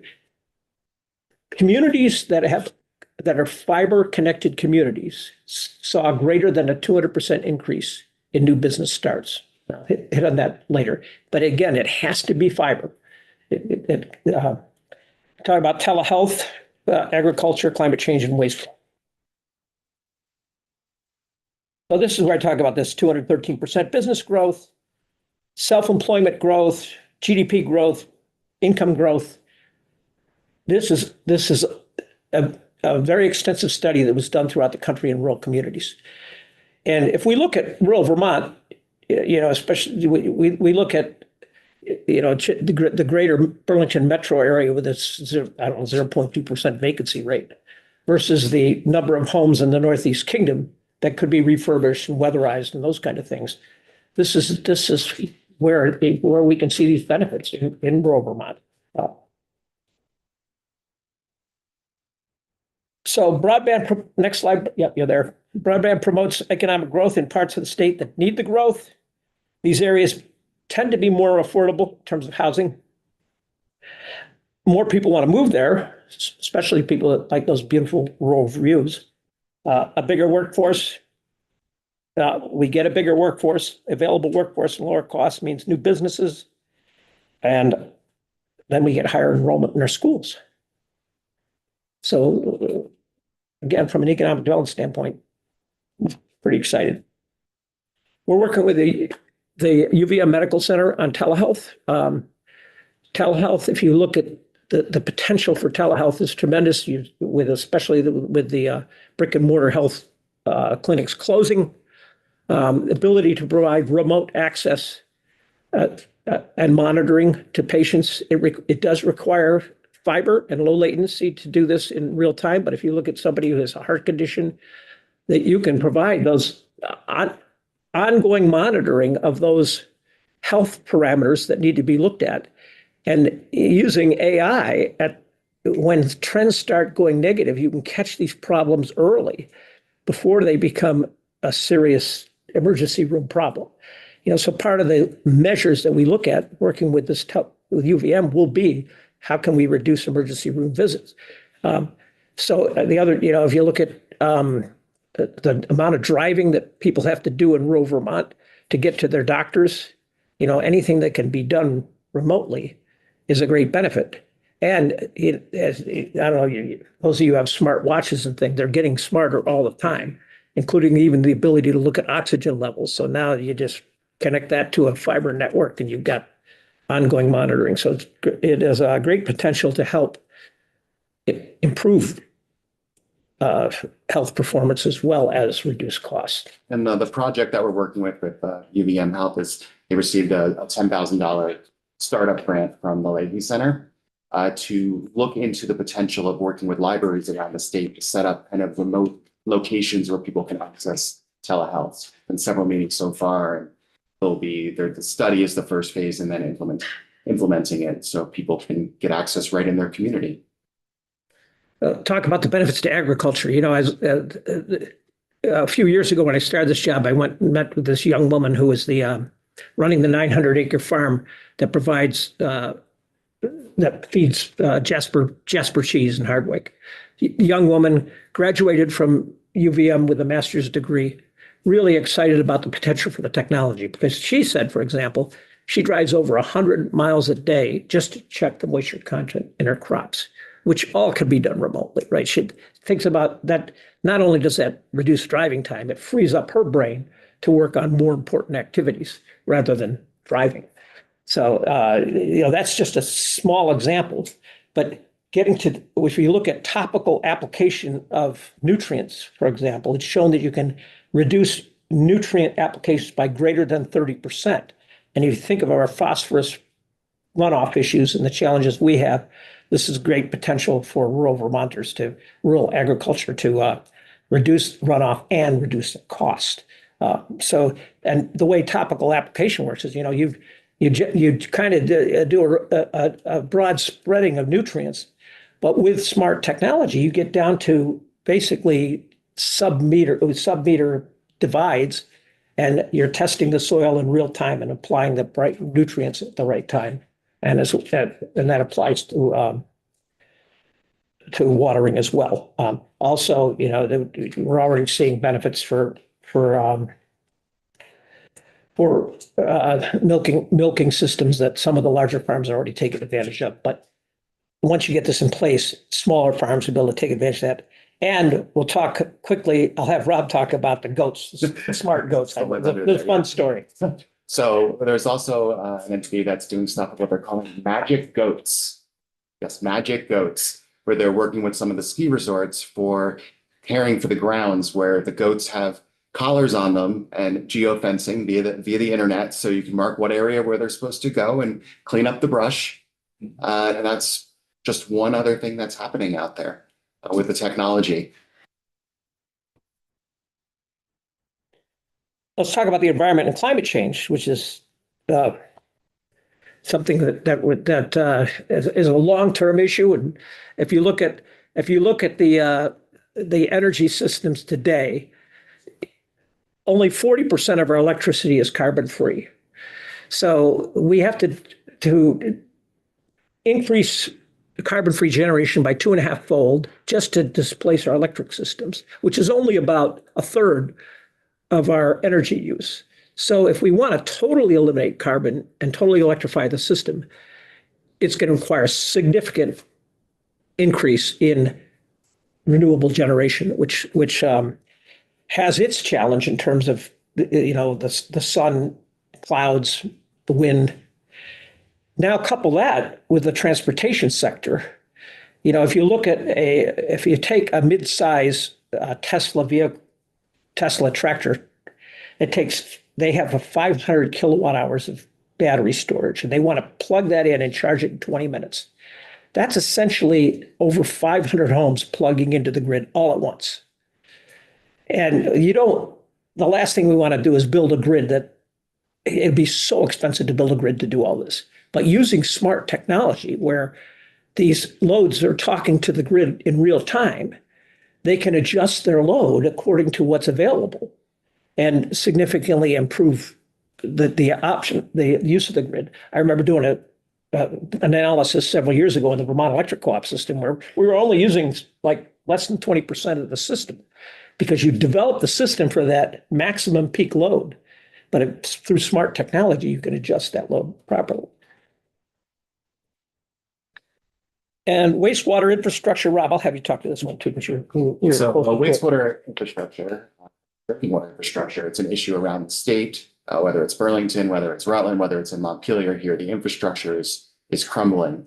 Rutland in particular has started using digital tools to be able to monitor and shift flows to be able to accomplish many of the same things without digging up the streets and all the disruption that causes and all the costs that it causes. There's going to be a long article about this possibly tomorrow that you will see, and we're happy to be sent away, but it's something to consider. And I think that just sums up all of these issues. We just want you to be thinking about how technology can do things more efficiently and effectively now that we're getting the infrastructure in place. Yeah, and we do want to work with the agencies to maximize this potential as well. So the solution to workforce shortage, is obviously if you can do remote jobs, it opens up to immunocompromised folks, people with ADHD, autism, et cetera, which is up to about 20% of the people. And just a quick story on this one. There was we ran into a woman about a year ago who, had some neurodivergent kids. And she has to work at home, and the kids, and she doesn't have broadband, So she said, if I could get broadband, I could have my kids be learning at home, which one of her children was quite the challenge in school. But she, was happy to work with us at home. So that really provides the opportunity in order to A, provide the education, and B, provide the employment.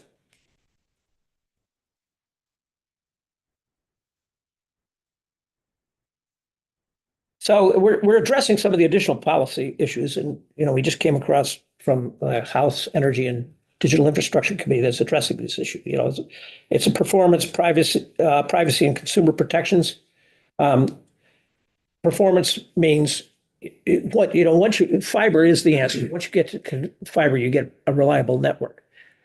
However, at the same time, there's the electronics that connect to that fiber that we need to monitor over time. We're putting systems in place to ensure that we can monitor the performance 24/7 of these systems, so we can, if we see network performance degrading, we can reach out to that provider and say, you got a problem. But if we're going to grow that rural workforce and take advantage of all these, you need reliable connections, especially for telehealth. And then, of course, privacy and consumer protections, that's a big issue. With our grantees, we require the data not to be sold. But that's not, they're addressing that across the hall, but that's definitely a concern that we should all be focused on. Approaches to affordability, if you look at trying to serve greater Burlington area, it costs less than $2,000 an address. The areas we're trying to serve today are now $11,500 an address. These rural areas are challenging to serve. And of course, the end of copper, we're really witnessing in the middle of a huge technology shift nationwide. The old copper, what they called the POTS line, plain old telephone system line, it was trying to serve broadband through that line was like trying to till your garden with a teaspoon. It just doesn't work. So, and fiber optic internet now is, from a cost standpoint, it's the lowest cost. So all of the major telecom providers are saying we're going to shift to fiber. But during that shift, what about the little old lady in Belvedere who's got a copper phone line, right? We have to figure out what's going to happen there. And also, additionally, we at least one of our CUDs are trying to work with the providers to say, look, we'll take over. There's this requirement of carrier of last resort, which ties to this problem. But if you use the existing copper to put fiber on it, it only costs half the cost. So this carrier of last resort, you're going to hear more of. Battery backup. Then again, if you're going to move to fiber, how long should we provide power for to make sure that in the event of an outage, people can still dial 911? So these are technical challenges we have to face. Key takeaways: we've managed to get $545 million in broadband grants in the state. We're well ahead of schedule in terms of achieving universal service, which is why it's time to talk about the benefits of those. And we want to maximize this benefit for all Vermonters. So thank you. I'm ready to answer any questions you might have. So IT professional here. So if there's anyone that's a friend of you, it's me. Okay. There are two things I want to address. One is competition. if there's anything I hear among my clients, they're paying way too much, like Comcast and things like that. But yet I hear about, you take the Burlington, the telecom, there are towns that have, they have built out their own broadband.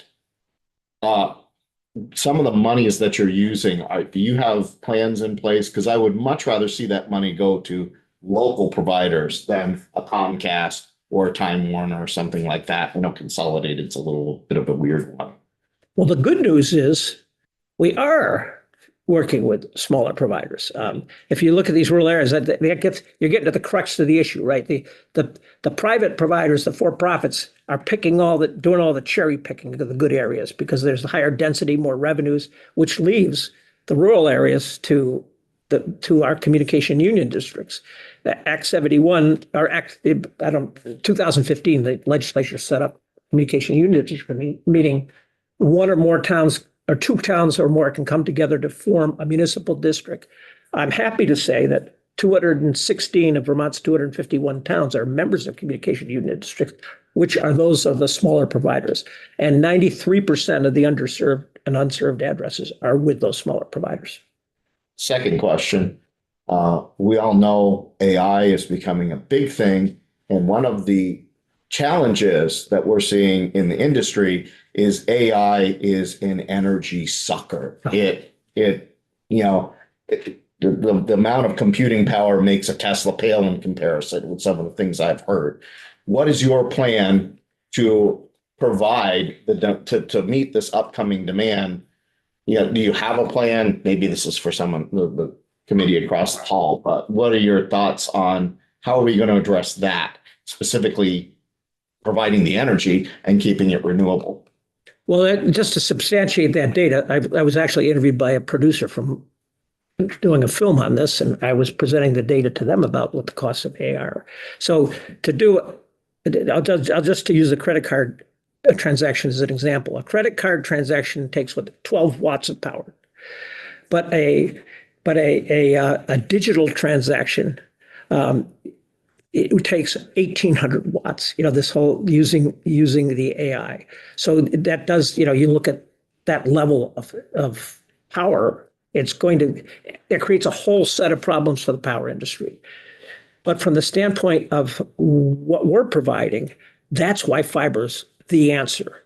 You look at one fiber the size of a human hair can carry about 35,000 times the data that a cable can.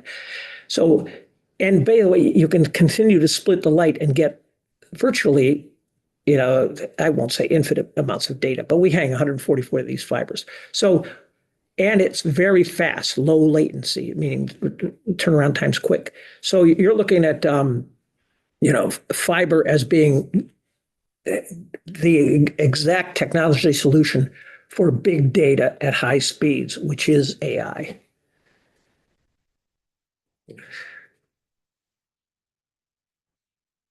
So, for broadband, it's only like cables, correct?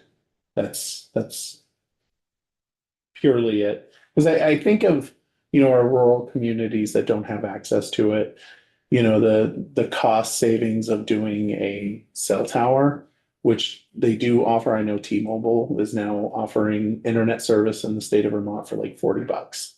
And I know that because I got it. And it works just as well as my Charter communication did, which is, I think it's fiber optic. I might be wrong, maybe not, but it's at least cable. None of the money that's been received can go into like cell phone. Yeah, let me tell you why. Because if you look at the areas that are not served by cell coverage, and I use the town of Belvedere as an example because I love bringing wireless providers in to say, oh, can you offer a solution? They sit down with their computer, they pull it up, say, oh, we can't serve Belvedere. Why? Because there are hills in the way. Radio frequency can't get through the hills. So my daughter lives in South Lake Tahoe, and I was out there in Toronto Wireless, really a great wireless solution, probably the best technology in the nation. They said, I will do you a demo of this. And they had this tower, there's a difference between the Sierras and Vermont. If you look at those mountain areas, you can put a tower on top of a hill or a mountain, and you get broad areas that you can get to with that radio frequency signal. On my return flight, I looked down at Vermont with all our, and I said, oh, I wonder where we got the problem here. Additionally, we have foliage. We have deciduous trees which leaf out. A leaf is full of moisture, which blocks the radio frequency. So you can build a solution that might work in the winter, but it won't work in the summer. So so the areas that we have that are not served by cell signals today won't be fixed with a cell tower. And I guess my question, and this may not be the place to ask it now that I'm thinking about it. But when you've approached the cell phone use or cell tower folks, were incentives offered to have them put it in those underserved community areas? Well, let me use Belvedere as an example again. So Belvedere, the least expensive cell tower they could put in to serve Belvedere for 326 population was $750,000. So if you try to get a return on that $750,000 with the 326 people in Belvedere, plus maybe those people that pass on, I forget what's Route 14 or whatever, the providers aren't interested because they aren't going to be able to get a return on their investment. The debt service costs for that $750,000 tower exceed any possible revenue they're going to get from that tower. How much is it going to cost to put broadband down there? Well, first of all, we have all of the money we need to get to every address in the state. We are going to achieve universal service. So it really depends on the area. Because the private providers have picked off all the best areas, it becomes more expensive to serve the rural areas. So we're looking at approximately $11,500 per address to serve the rural areas. Once you exceed that number, we will look at an alternate solution. That alternate solution will, for many of the cases, will be Starlink. Starlink doesn't work in all locations because you need a clear view of the sky. So that's maybe a good point to transition to, just putting a nice asterisk next to we have all the funds we need. Yeah, thank you. To talk about some of the federal issues. Like we do have $229 million that are coming from the BEAD program. It's the Broadband Equity Access and Deployment Act. But those are federal funds. We don't know what changes they're going to be for the program. We don't know if there's going to be a pause. We don't know if they're going to be trying to claw back some of those funds. But we do have it for our use upon approval of our plan next year. So that's what the big asterisk I have to put on there, is that as long as things stay the same, we're good to go. Yeah, and to add to that, just thanks, Rob. That was a good transition. We have a state broadband leaders network, but we all meet regularly. We spent about 4 hours together the week before last talking about what potential challenges be coming forward. This program is an expensive program nationwide. It's $42.5 billion. So if you're looking at closing Department of Education and closing all these other things, you're looking for you're like the logger goes for the big trees, right? This is a big tree. So we don't know what's going to happen with that big tree. However, one of the things that we've all pretty much unanimous, whether it's in the red states or the blue states, we all agree fiber first solution is the right answer. We all believe we're well into this program that that the will of the people here, whether you're Republican or Democrat, is this is a challenge in the red states even more than the blue states, because I talk about our average passing in the Northeast Kingdom is we have about 14 homes per mile. There's only parts of Wyoming that are only 2 homes per mile, right? So this is a universal problem, and it's nonpartisan. But if you've been watching the news, that may not mean anything. So I really applaud your work. I think it's been great. My rural district over in Northeast Addison County. I heard a lot about it through some friends of mine who are involved in the Maple Broadband Board. Oh, nice, good. And through the Addison County Regional Planning Commission. I think one of the aspects and the benefit of what you're doing, and you can correct me if I'm wrong, if I don't get the dynamics, in some of these areas, your involvement and your efforts have spurred existing companies to come to the plate. And, I live at the end of a 5-mile dirt road and Waitsfield Telecom, just finished putting their broadband. Oh, nice. And I don't think that would have happened. They're a good group. I don't mean to denigrate. They've been a great service provider over the years, but I don't think they would have gone up 5 miles up the dirt road without your presence and activity. I hope I'm getting the dynamic. No, you got it. You got it right. That is a good, thank you for bringing it up because that's exactly what we saw. So even though, you folks aren't directly providing, the cable and service and everything, I think you still benefit other rural areas. Yep. Thank you for bringing it up. That's exactly what's happening. Something we heard about in the previous witnesses providing testimony was the registered apprenticeship program. They cited the telecommunications and line workers. Can you tell us a little bit about sort of what is the runway required for putting that in place? Who have the partners been, and has it begun? Yeah. So Lord, first of all, thank you for asking the question. This project requires about 200 additional technicians in the state. And of course, we know we're at full employment. So it creates an opportunity. Well, it's a challenge. It creates an opportunity. So we're going to try to get people employed that may have been marginally employable. So we're working with corrections and others to provide training opportunities. We put together well over 2 years ago a workforce development team to address these because we saw them coming. Typical project management. What are the challenges? Well, materials and workforce. So we addressed the materials. The workforce is a bigger challenge. So we're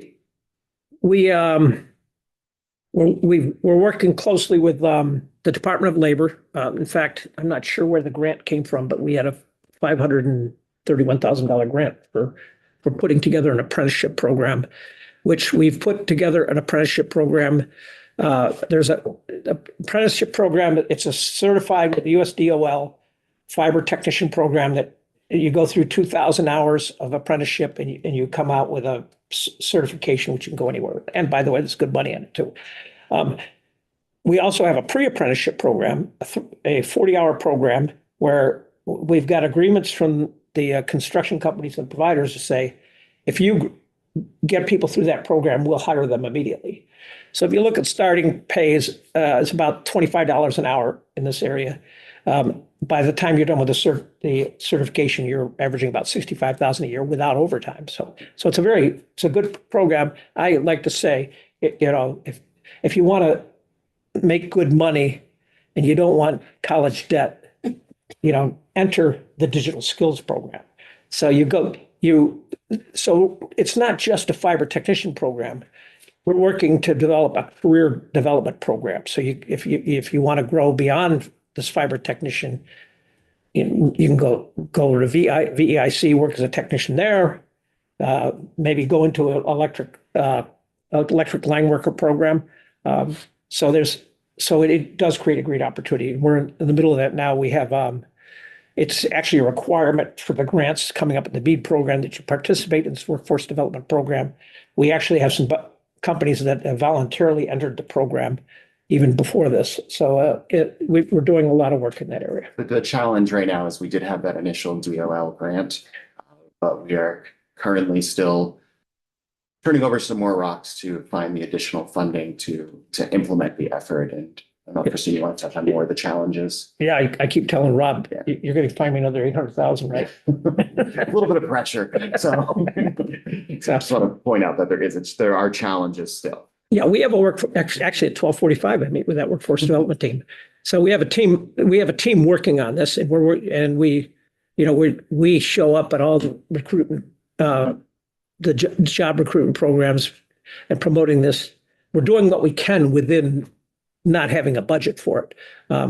But we do, we're looking for additional funds.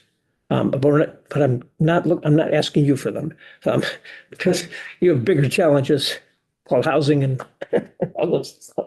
But we're gonna, Rob and I are working closely together to find other sources of funding to make this happen. I would be very embarrassed to come into the legislature and ask for money right now. I wouldn't do that. I empathize your jobs trying to decide between health, care, education, housing.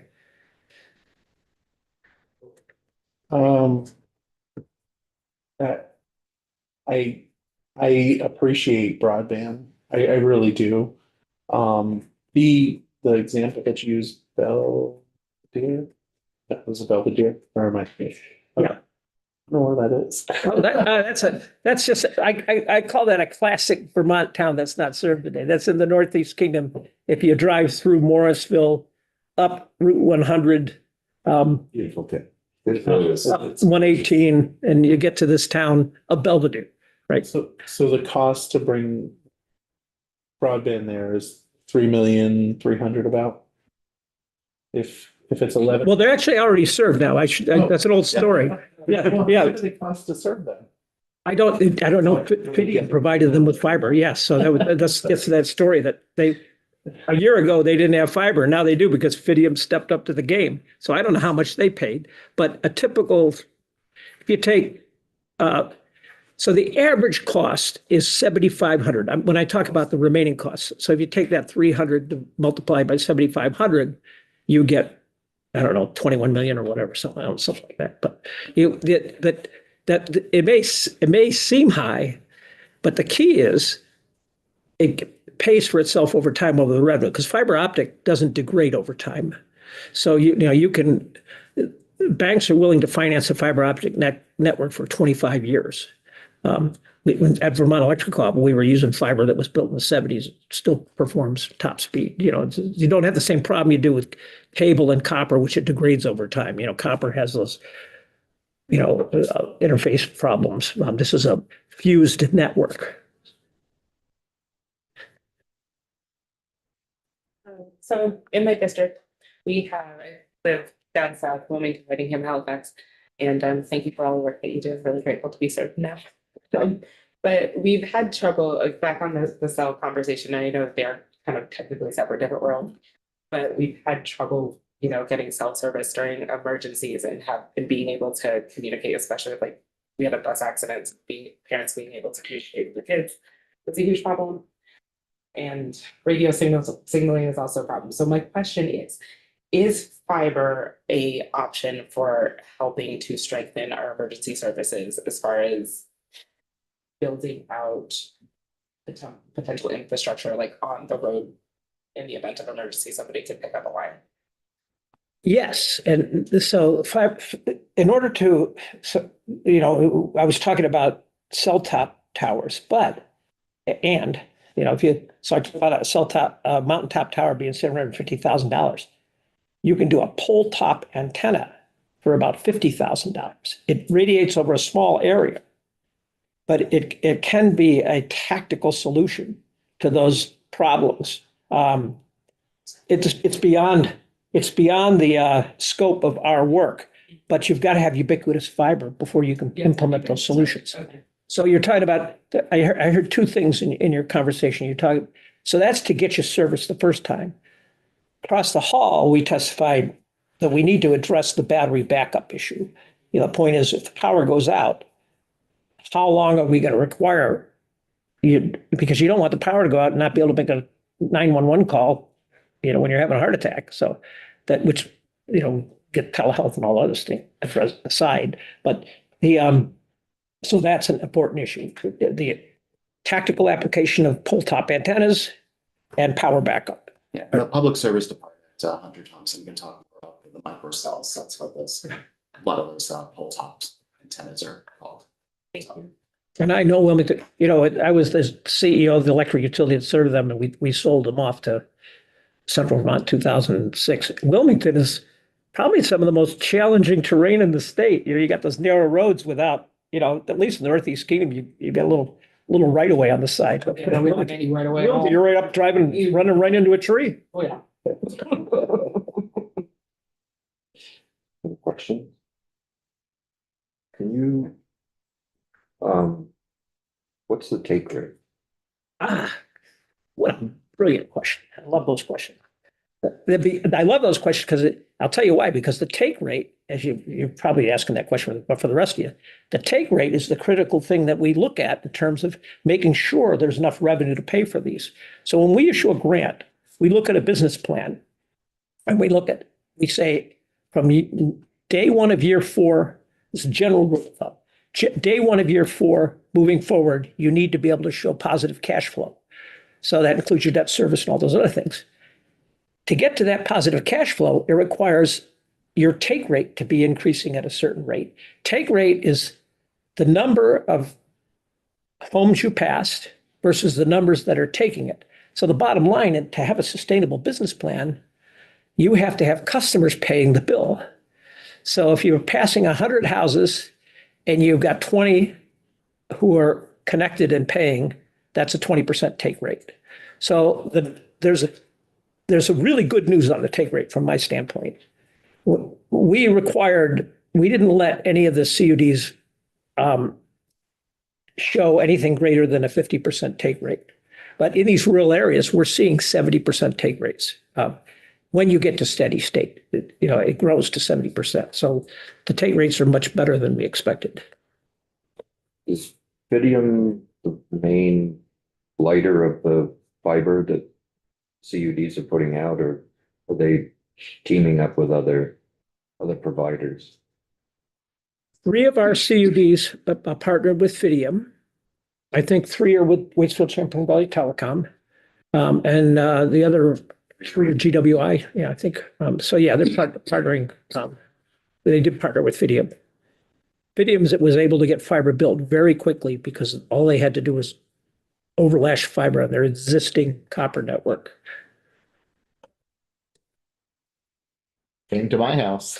When you're talking about targeting 100%, is that 100% of all addresses in Vermont or 100% in the rural areas? How do the private companies fit into that? So the Broadband Equity Access and Deployment Program requires us to show the federal government that we got to 100% universal service in the state. Now, we're going to do that, if for example, about 60% of the addresses now have fiber, that's covered, and that's generally covered by Fidium and others, as well as our CUDs. We are required, I'm sitting in meetings looking at one little address saying, why is that not being served, right?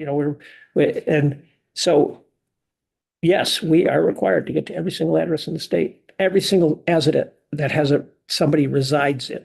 So if it's a camp, for example, that doesn't have year-round residents, you're not going to. And that's if they don't currently have access to service of 100/20. So if they are served by a cable provider, for instance, they do have that access. So our funds are focused on the people who don't even have access to the cabled areas. Most of the cabled areas, there is a business case, and the private providers are bit by bit taking care of that. Right. How did the CUDs deal with cable provider stops here, and now we've got this spans where they're not going to provide? Yeah, we run fiber to those areas. The data shows, by the way, nationwide, that when fiber runs by cable, by year 10, nobody's using cable anymore. So, and as you mentioned, that's an incentive to, if a provider doesn't want to get overbuilt, well, they need to get to the end of the road on their own dime. Yeah, and so we're allowed to spend. We're allowed to do 20% overbuild. In other words, if we have 100 people that are underserved and you're running a fiber through a cable area, you can pick up another 20 customers in those areas with the funds. But the long-term business plan, which the communication union districts have, is they're going to use their own funds to start connecting up some of those cable providers. So ultimately, we will see, my prediction is, I may have already crossed the line and get me in trouble, but since I'm there, I'm going there. I've been warned not to do these things. My prediction is you're not gonna see cable a decade from now. Or at least cable providing cable TV and Well, the cable providers will which all. switch over. It's, but, you know, yeah. Well, thank you for coming in. I appreciate the refresher. It's been about 10 years since we've had conversations about broadband in here. Since we lost it and went on to its own committee, but Well, this is about the benefits of broadband we're talking about here, right? a lot of the things that are happening now started in here. The CUD started here. Oh, no kidding. Yeah, nice. Well, good job. So we just to end, we just encourage you and hear from other parts of state government and nonprofits, for-profits to just ask, how are you leveraging this technology to be more efficient, more effective? And It's a big opportunity. For sure. Yep, and you can find us on the web. We are a resource. Thank you very much. Thank you.